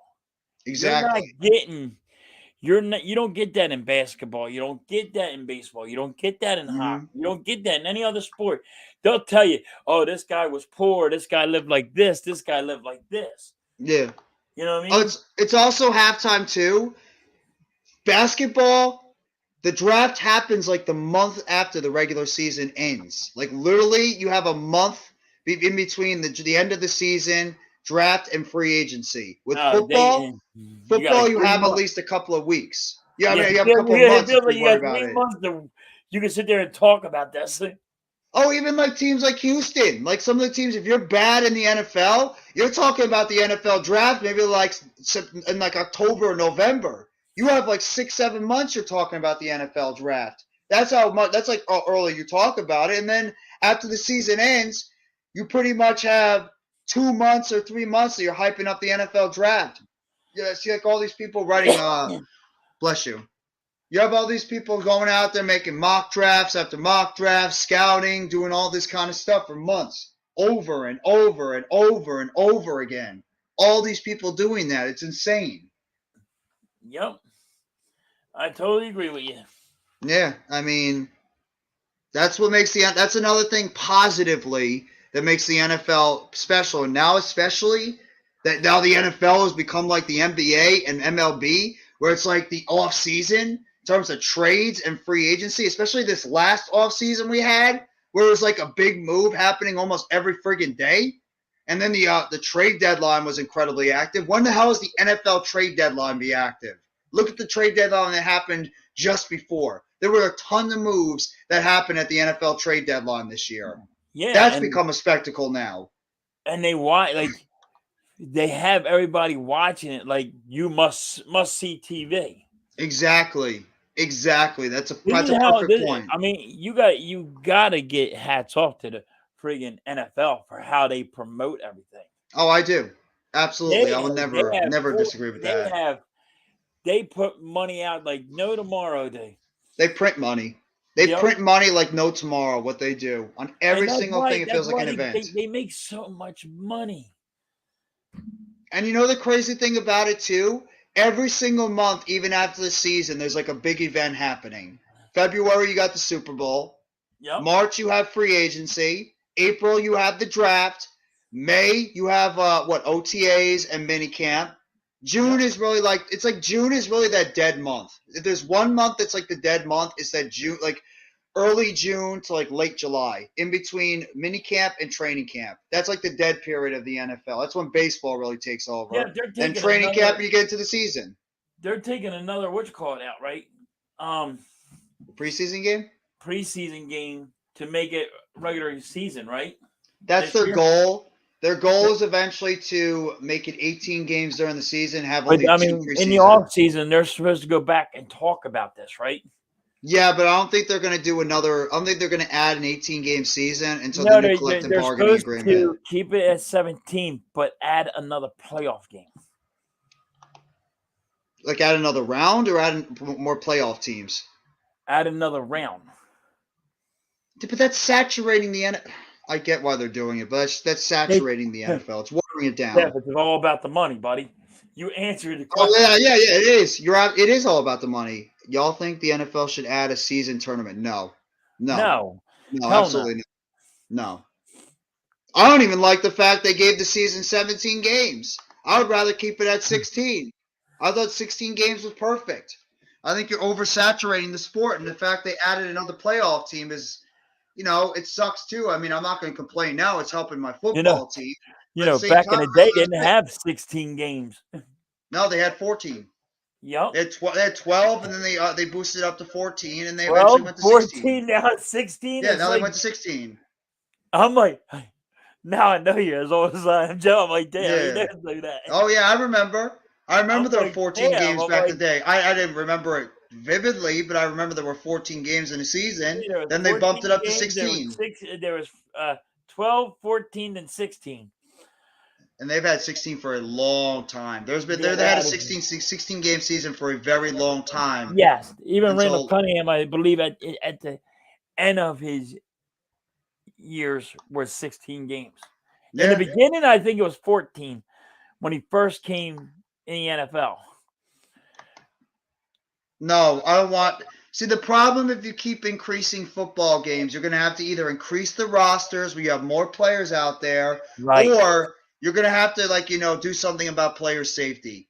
You're going to have to bump up salaries. You're going to have to bump up guaranteed money and salaries because remember, a lot of these NFL players, they're not playing a lot of guaranteed salary. Yeah, but you don't have that. Not a lot of football players are going to be able to make it that long. No. NFL players don't last long in the NFL. That's why it's not for long league. Baseball where, he just stubbed his toe, and he'll be back in a couple of games. Yeah.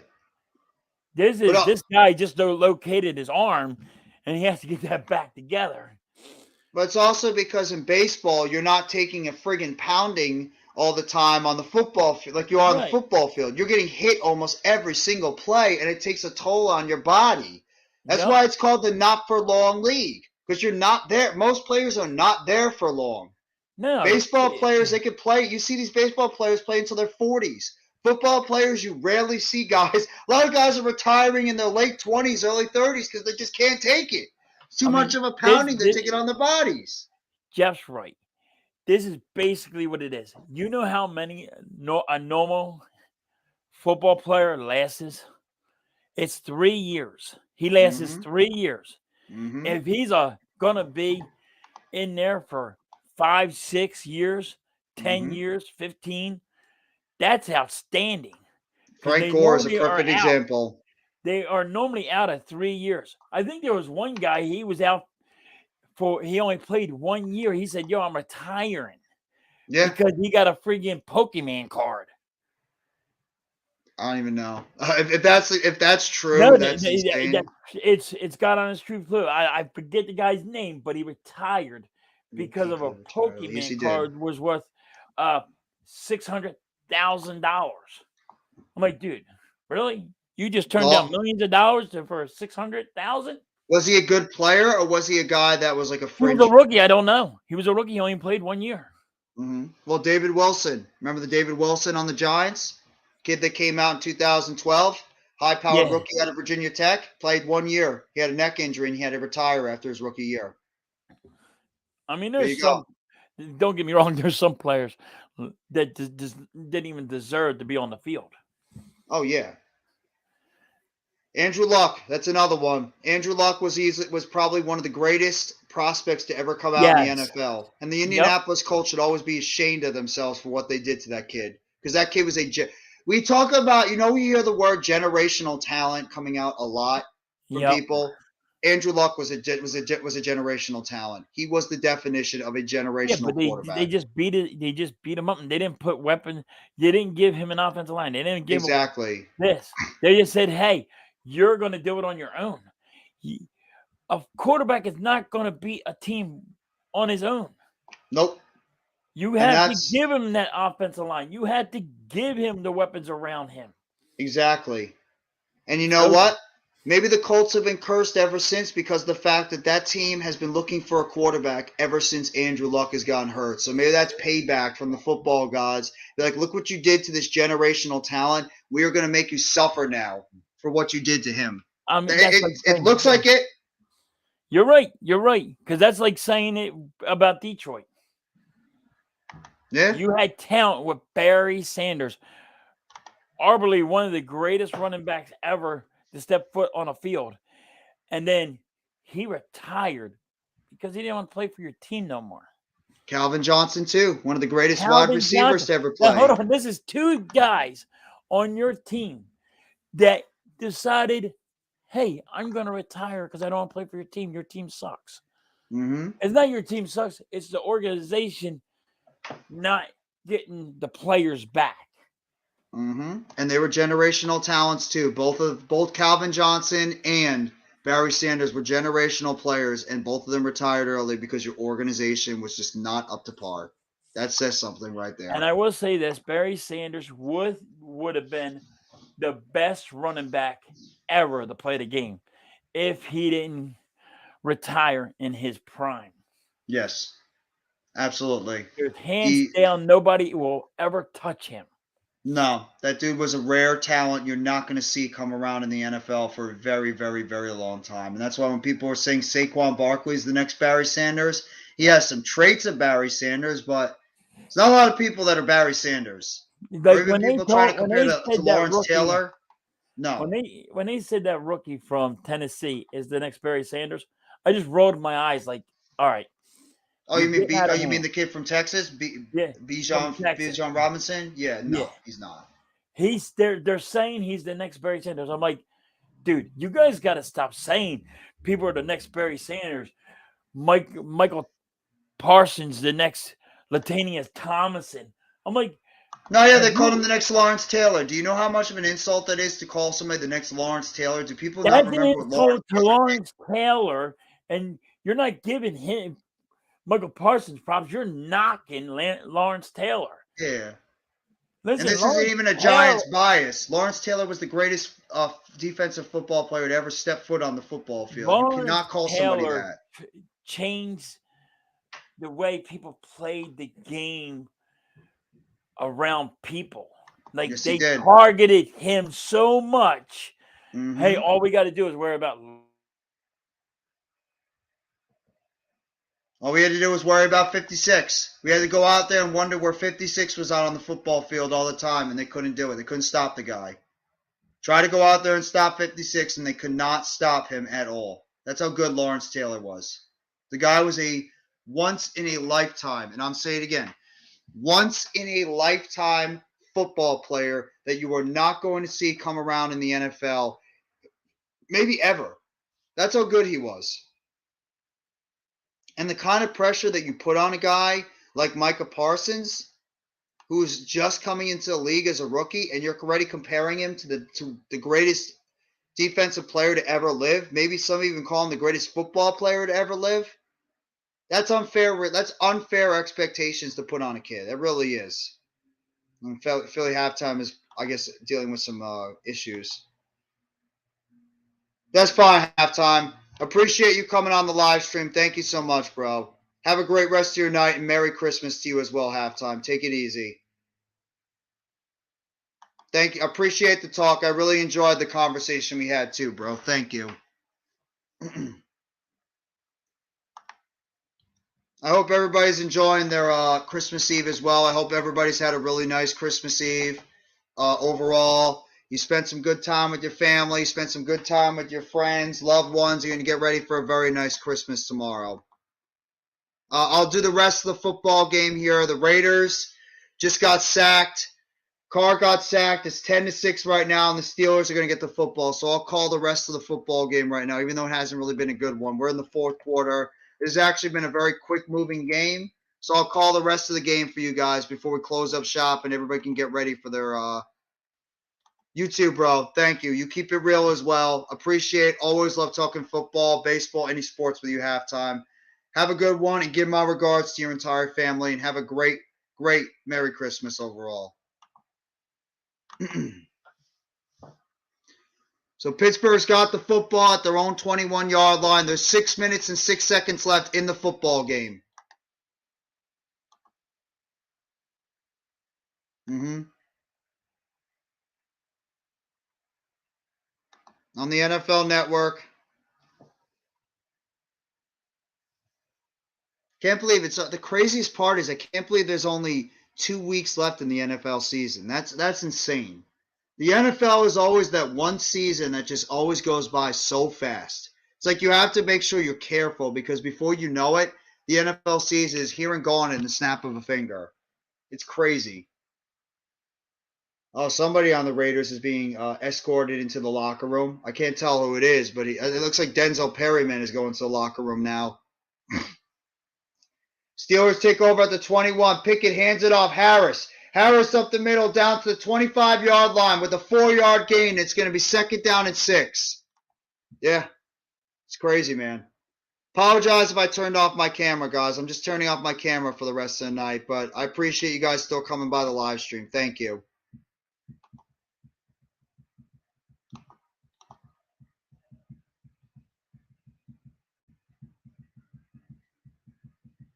Second down and 6 for the Pittsburgh Steelers offense. Pickett takes the snap, hands it off. Harris up the middle. Harris down to the 29-yard line. 5 minutes and 16 seconds to go in the fourth quarter. Steelers looking right now to get a touchdown and pull off the victory in this Saturday night football. I keep saying Sunday. Saturday night football game. I appreciate the 10, 11 people that have been in the chat for Saturday Night Football. I really do. Thank you, guys. Yeah, Perriman's going to the locker room right now, so that's 2 big blows that the Raiders defense have taken. Pickett takes the snap on 3rd down and 2. Looking to the outside, running to the outside, throws it short, and it's knocked down by the Raiders, and it's going to be 4th down and 2. Hall makes the play, knocks it down at the line of scrimmage. 4th down and 2, and the Steelers have a decision to make. I think they're going to punt it. Yeah, I know. It's insane. It's crazy how Pittsburgh still has a chance to win this football game when they literally have had no business. There should be no business at all why this team should be winning this football game at all. It's insane. They're going to punt the football away with 4 minutes and 40 seconds to go. The Raiders are going to get the football. They still have 3 timeouts. The Steelers have 2 timeouts left. So the Steelers still have 2 timeouts left on this game. And the Raiders are going to let it bounce out of bounds at around the 20, looks like the 25-yard line. 24, 25-yard line. That's where the Raiders are going to take over in this game.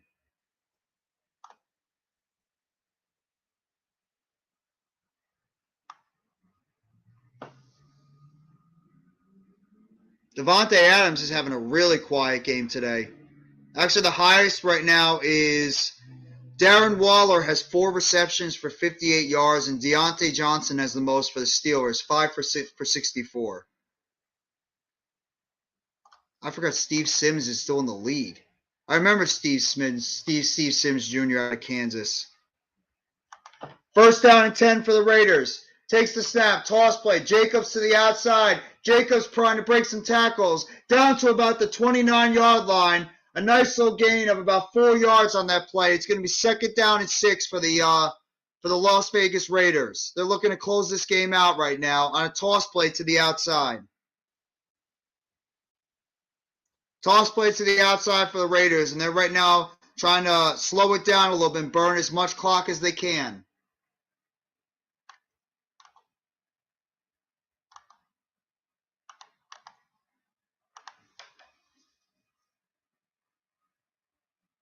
Second down and 5.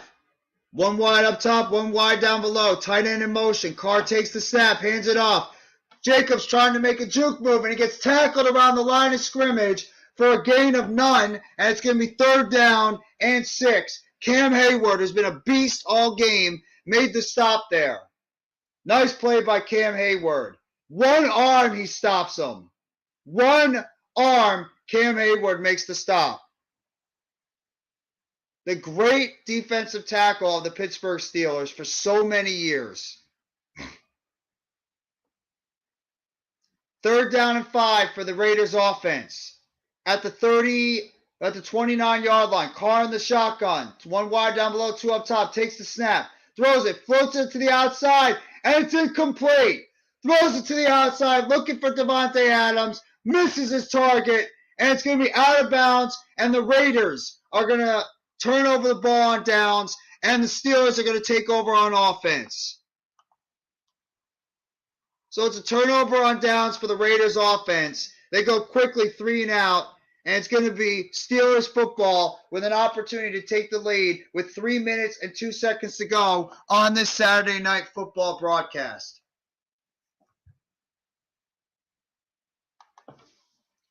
And the punt is away. And it's a booming kick all the way down to about the 24-yard line. And that's where the Steelers will kneel it down. Steve Sims kneels it down at that point, and the Steelers will take over on offense. Steelers will be eliminated with a loss. The Raiders will be eliminated with a loss and a Dolphins win or tie or a Chargers win or tie. So both these teams right now with their playoff lives on the brink. So if Steelers lose, they're out. And the Raiders, if they lose, they have to hope that the Dolphins and Chargers Dolphins and Chargers don't win. Pickett in the shotgun at the 24-yard line. Takes the snap. Drops back. Looking to the middle. Caught by the tight end. Right over the middle. It's actually the running back, Najee Harris, at the 30-yard line. It's a gain of 4. Gain of 6, and it's going to be 2nd down. 2nd down and 4 for the Pittsburgh Steelers offense. They need a touchdown. A touchdown to win the game.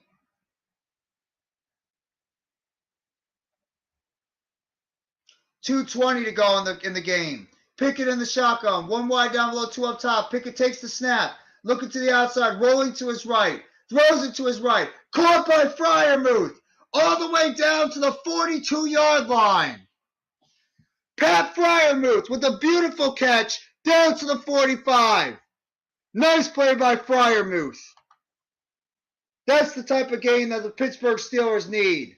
Nice play by Pickett, finding the open player in the field. That was a dangerous throw, but he was able to make the play to his tight end, Freiermuth, and he gets all the way down to the 45, 46-yard line of Pittsburgh, looking to see if he can take his team for a game-winning touchdown, and we've hit the 2-minute warning. 2-minute warning in this Saturday night football game. With the score, Raiders 10 and Pittsburgh Steelers 6. I want to thank everybody as well for coming by the live stream tonight. I really do. I hope everybody is sincerely enjoying your Saturday, Christmas Eve. I hope you had a fantastic day. I hope everybody's enjoying your Christmas Eve overall. And I hope everybody has a fantastic Christmas overall too.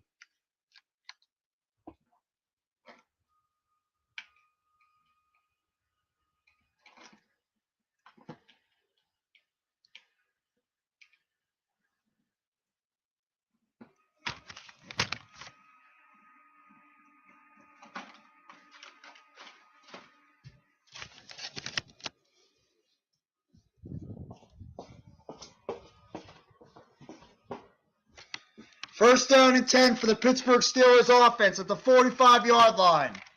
Pickett in the shotgun. Takes the snap. Drops back. Rolling to his right. Pressure in his face. Throws it. Caught. First down. Freiermuth again. But they're calling it incomplete. No, one referee says it's a catch. And now they're calling it a catch. Caught by the outside. The tight end Freiermuth makes the catch. First down, Pittsburgh. Nice catch by the tight end out of Penn State.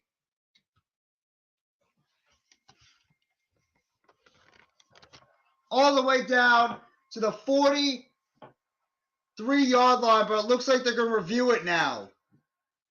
It's going to be an official booth review because it's under 2 minutes to go, so the Steelers are going to have the play reviewed. Let me see. Bobbling it. Elbow looked like it was in. Elbow looked like it was in on that play, so I don't know. He was bobbling the football, but it looked like he got control of it. That's close to call. That one's close to call.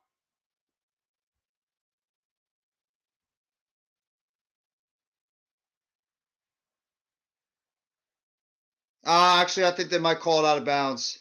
I think they might call that one out of bounds because his elbow, he was losing control. I think he was losing control of the football when he was going out of bounds. That's the problem. Because Sleeping Angels, he was bobbling the football while he was trying to get possession of it. So I think they might call it out of bounds on that one. I'm not sure. It looked like he stayed in, but when he was trying to get possession of the football, he rolled out of bounds. It looked like that elbow hit. And you see he was still like bobbling. He was bobbling the football, trying to regain possession. So it depends on where he was where he hit the ground and when he had possession of the football. I think they might call him incomplete.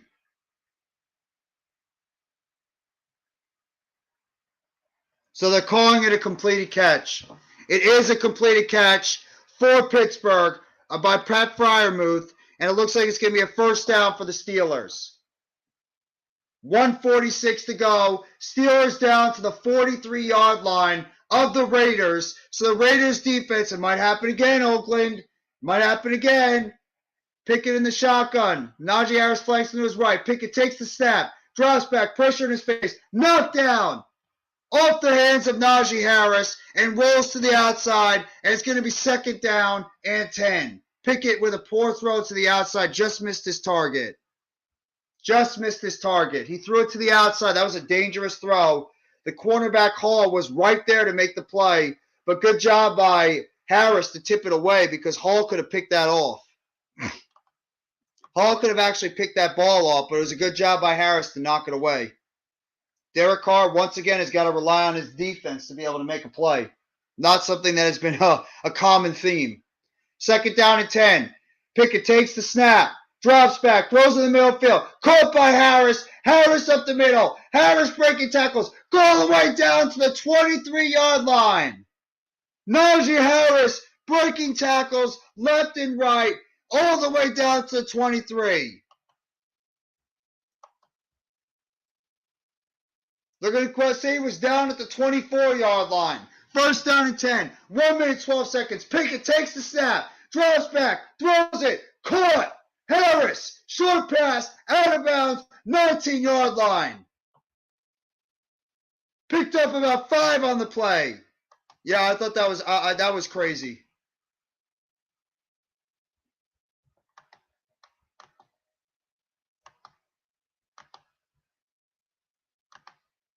Here we go. Second down and 5. Pittsburgh now.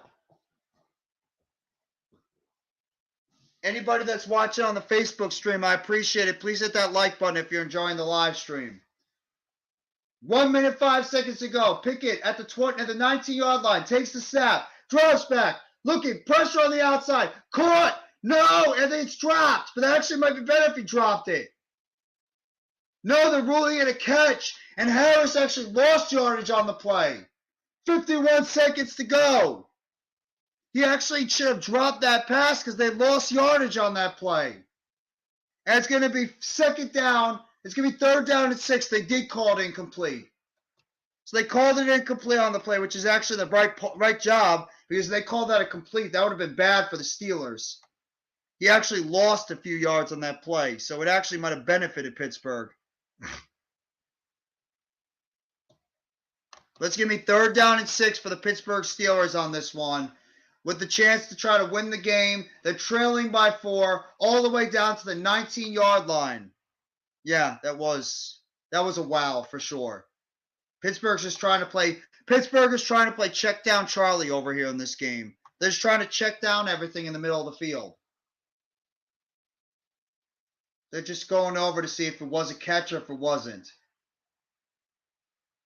He caught it literally between his legs. Looked like he caught the football in between his legs on that one. So I don't know if they're going to give him the first down or not, or give him the catch or not. I mean, Pittsburgh's got to try to, get the football a little bit more downfield. Right now, the Raiders are giving them those plays in the middle of the field. They're not allowing them to beat them over the top, which makes sense. You don't want the Raiders to be able to go over. You don't want the Pittsburgh Steelers to be able to get the ball of the top. Call on the field. They're going to call it a completed pass. So it's going to be a loss of 2 on the play. No, never mind. They're calling it incomplete.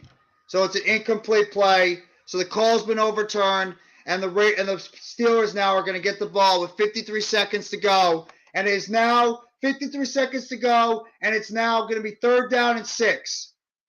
Raiders have 2 opportunities now, or Steelers have 2 opportunities right now to try and see if they can win this football game at the 19-yard line of the Raiders. Are the Raiders going to have it happen again to them, or are they going to be able to make a stop here on defense to pull off this victory?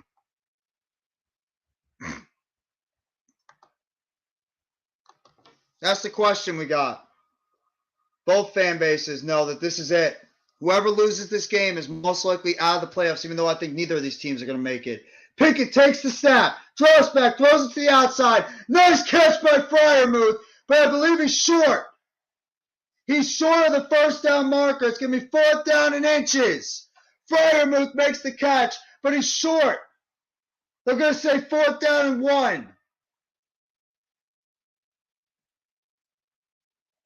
And the Steelers are going to call their second timeout on the play. So the Steelers call their second timeout on the play. Freiermuth makes the catch. Beautiful shoestring catch. And it looked like he was knocked down and touched just before he crossed over the first down marker. Yep, he's down, and he's down about half a yard short of the first down. He actually turned the other way to help shield his body, but it actually kept him away from getting the first down on that play.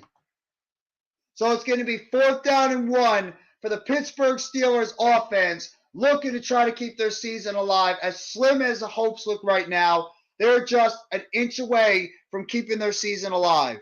And the Raiders are trying to put this game away. 4th down and 1. Pickett in the huddle. Wide receiver in motion. Pickett takes the snap up the middle. And it looks like he's going to pick up the first down.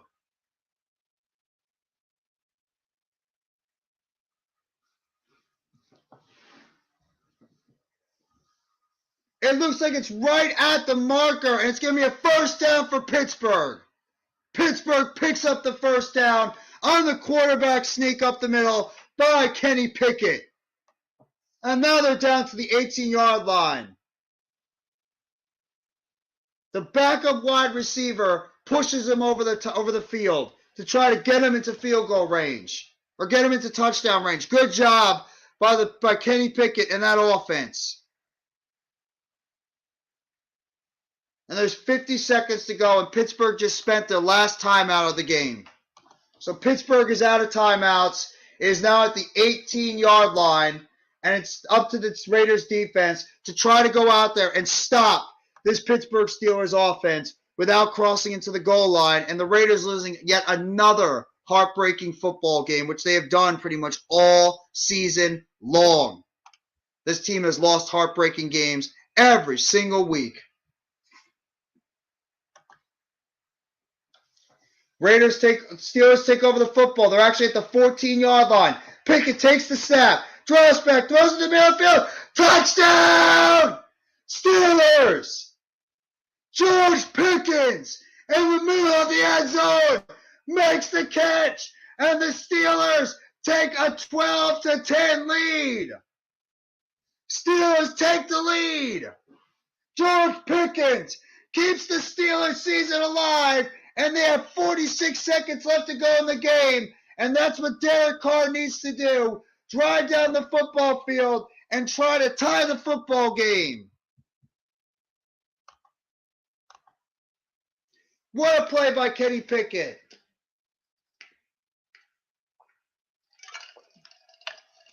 Rookie to rookie.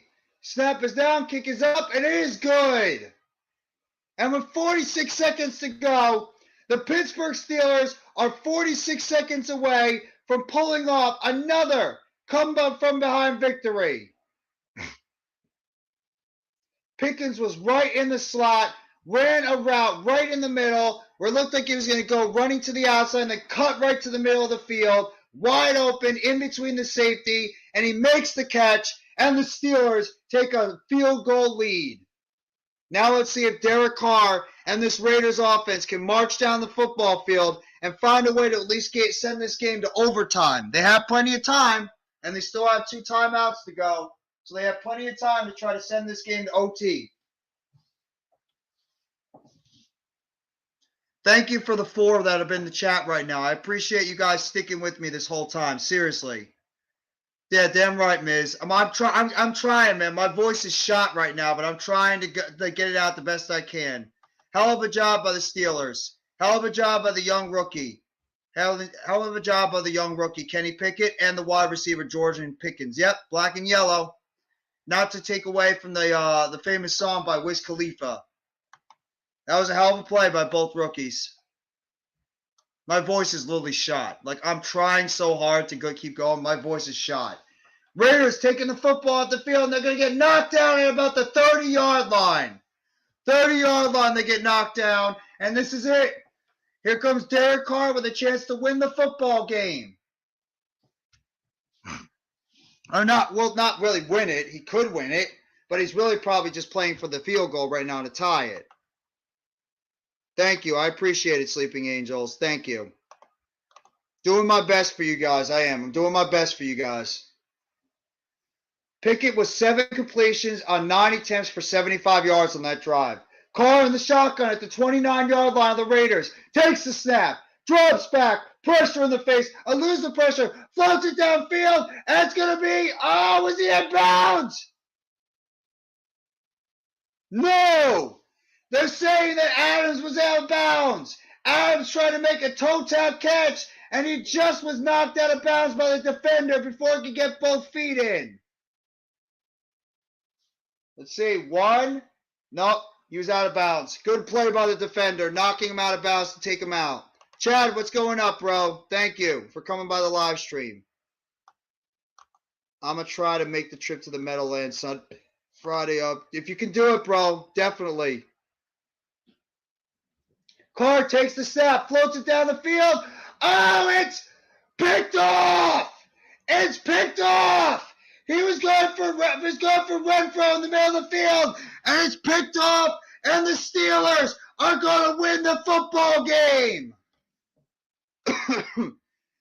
Congratulations, Chad. You guys are about to pick up a great Saturday night football game, bro. You're about to win the football game on a play by your safety, making the pick over the middle of the field. That was actually your cornerback, Sutton, that made the play. Making the pick. Carr was trying to go for Renfro, and it happened again. The Las Vegas Raiders again find a way to blow the football game. No, I can't blame Derek Carr. Derek Carr had to literally throw it up there, trying to get his team down the field. It's not Derek Carr. It's the rest of his team that let him down, too. He had to throw up a prayer. And most of the time, those are not going to work. He had pressure in his face, too. That was just a terrific pickoff by Sutton, the cornerback.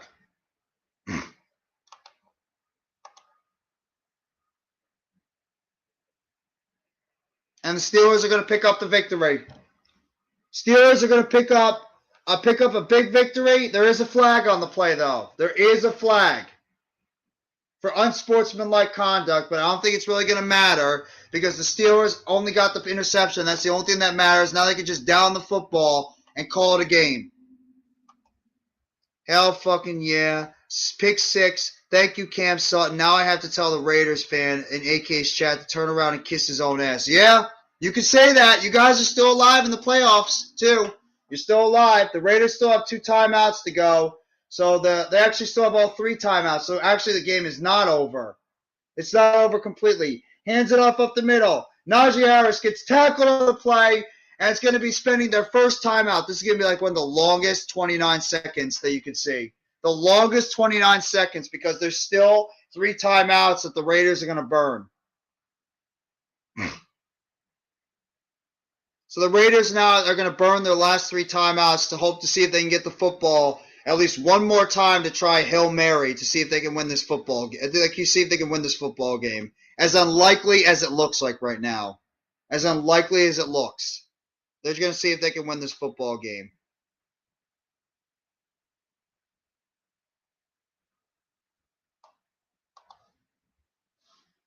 Josh McDaniels. They're in the victory formation now.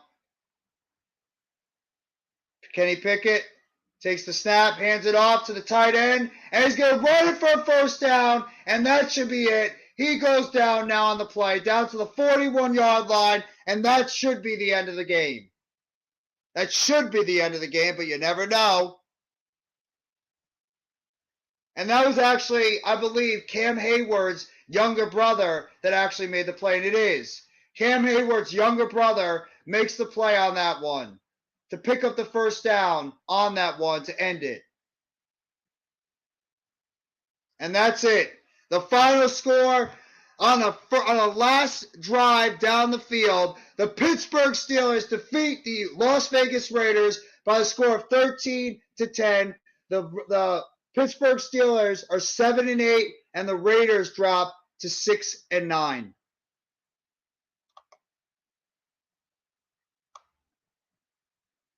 Connor Hayward, yep. Connor Hayward, the younger brother of Cam. What a moment for that kid, too. Of course, Las Vegas fans blaming Carr. Well, yeah. I'm in tears. I don't blame you, Raph. Another unbelievable loss by this football team. Franco is down. Franco is looking down saying, hell yeah. Yes, he is. Absolutely, yes, he is. Absolutely well said, Chad. He's definitely proud of his Raiders team. Definitely proud of his Steelers team with this victory. And congratulations to the rookie quarterback out of Pittsburgh. How good is that? A good feeling for the rookie quarterback out of Pittsburgh to make that play at the end and drive his team down to win the football game. How incredible of a play was that?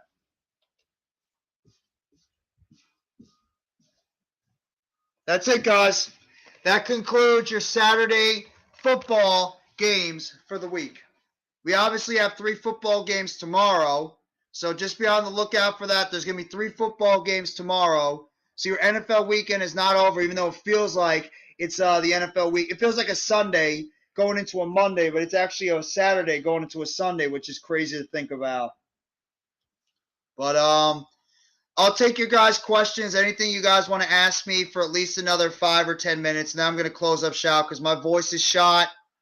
It's been a long day. I hope everybody's enjoyed. I appreciate everybody coming by, not only the live stream tonight, but the live stream I did earlier with my guys over there on the live stream with Mitch, as well as Philly Halftime. Tone was on, Next Shift Randy.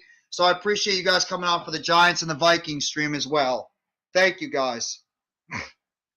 So if you have any any questions you want to ask me before I close up shop in about the next 5 minutes or so, just let me know. Anything you guys want to talk about, Christmas stuff that you're looking forward to doing tomorrow.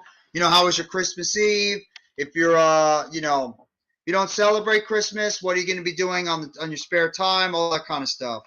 Thank you. I appreciate it, Sleeping Angels. And Sleeping Angels, I appreciate you so much for sticking by the live stream the entire time. You're awesome, bro. Thank you so much for seriously being by the live stream this entire time. I thank you so much, sincerely. You have been unbelievable sticking by me this entire time. Thank you.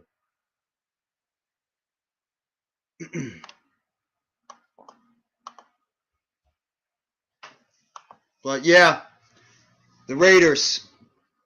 The Raiders now have to hope that the Miami Dolphins and the Los Angeles Chargers do not win.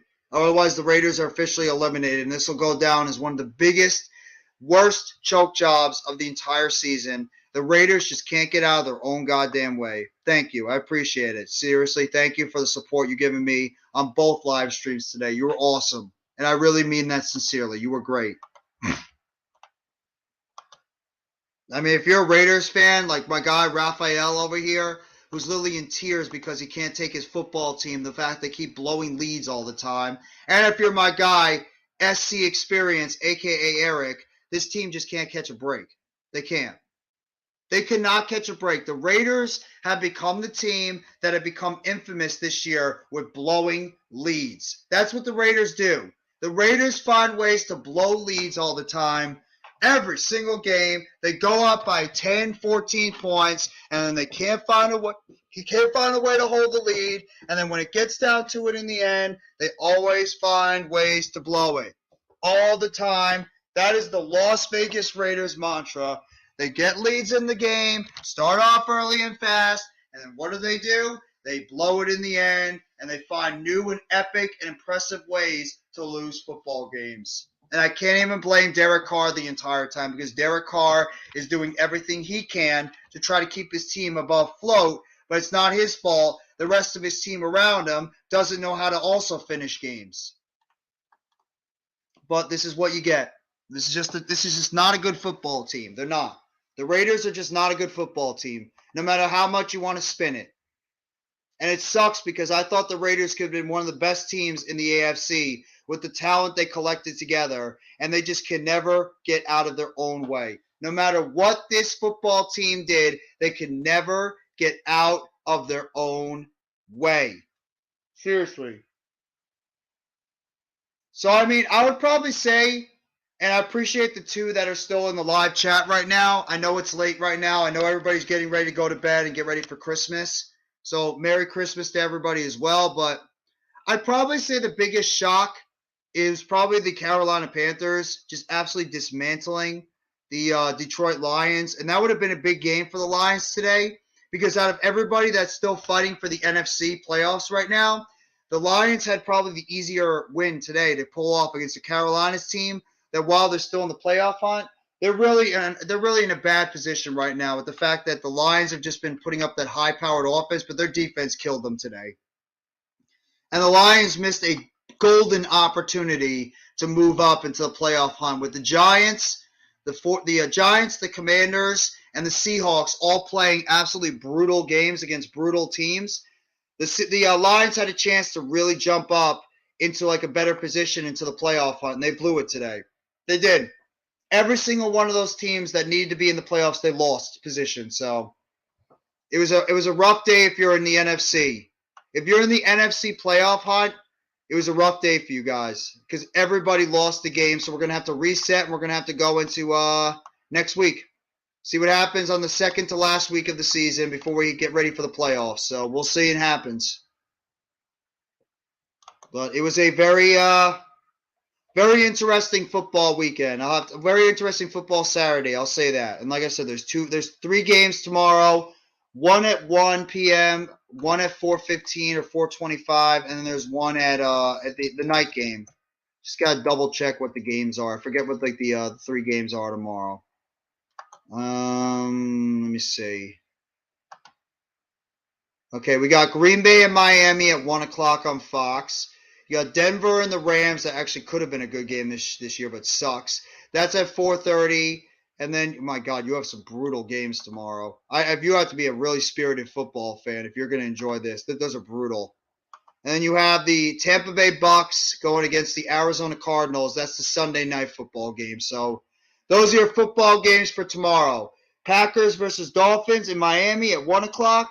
You got Broncos against the Rams. That's in Los Angeles at 4:30. And then you got the Tampa Bay Bucks taking on the Arizona Cardinals. That is on 8:20 on NBC. Those are your games for Sunday Night Football. But I want to thank everybody for coming by the Saturday Night Football live stream. I want to thank Andrew Ford. I want to thank Irrelevant Fan, Almighty Finesse, Blue City Empire Sports, Philly Halftime for coming on with me, as well as Mitch Koski, Sleeping Angels, Big Blue in the Bronx. Can't forget about you. Sleeping Angels, thank you for being by the live stream the whole time. Rafael El Capitan, Mac the Giants fan, CWE Bed Stewie, 1738 Sports, Miz, can't forget about Sevi Mizrahi, aka the Miz, Alex Rinaldi, can't forget about you for coming by the live stream. Thank you very much. Let me see who else. I don't want to make sure Alex Harbula. Can't forget about Alex. I know he's excited about the win today. Mike F. Can't forget about Mike F. Thank you for coming by the stream. Brian J. Appreciate you coming by by the live stream as well. Let me see if I missed anybody. Let me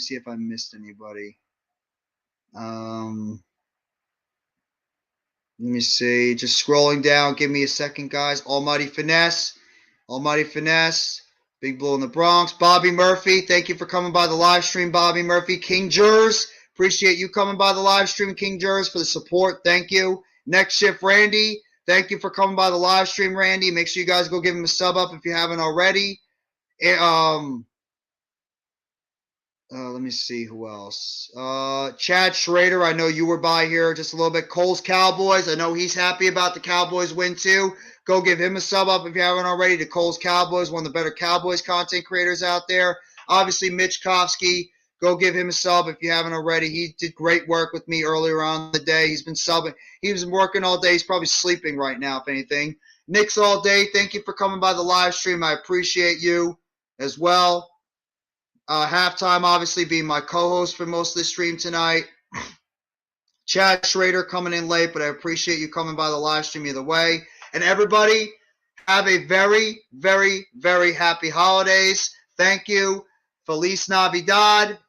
Merry Christmas. Happy Hanukkah. Have a very happy holidays, everybody. Enjoy your Sunday overall. Thank you. Take it easy. And as always, for us Giants fans, let's go New York Football Giants. Together blue, everybody. Merry Christmas, Happy Hanukkah, and have a very happy holidays. And enjoy the rest of your Saturday night and your Sunday Christmas.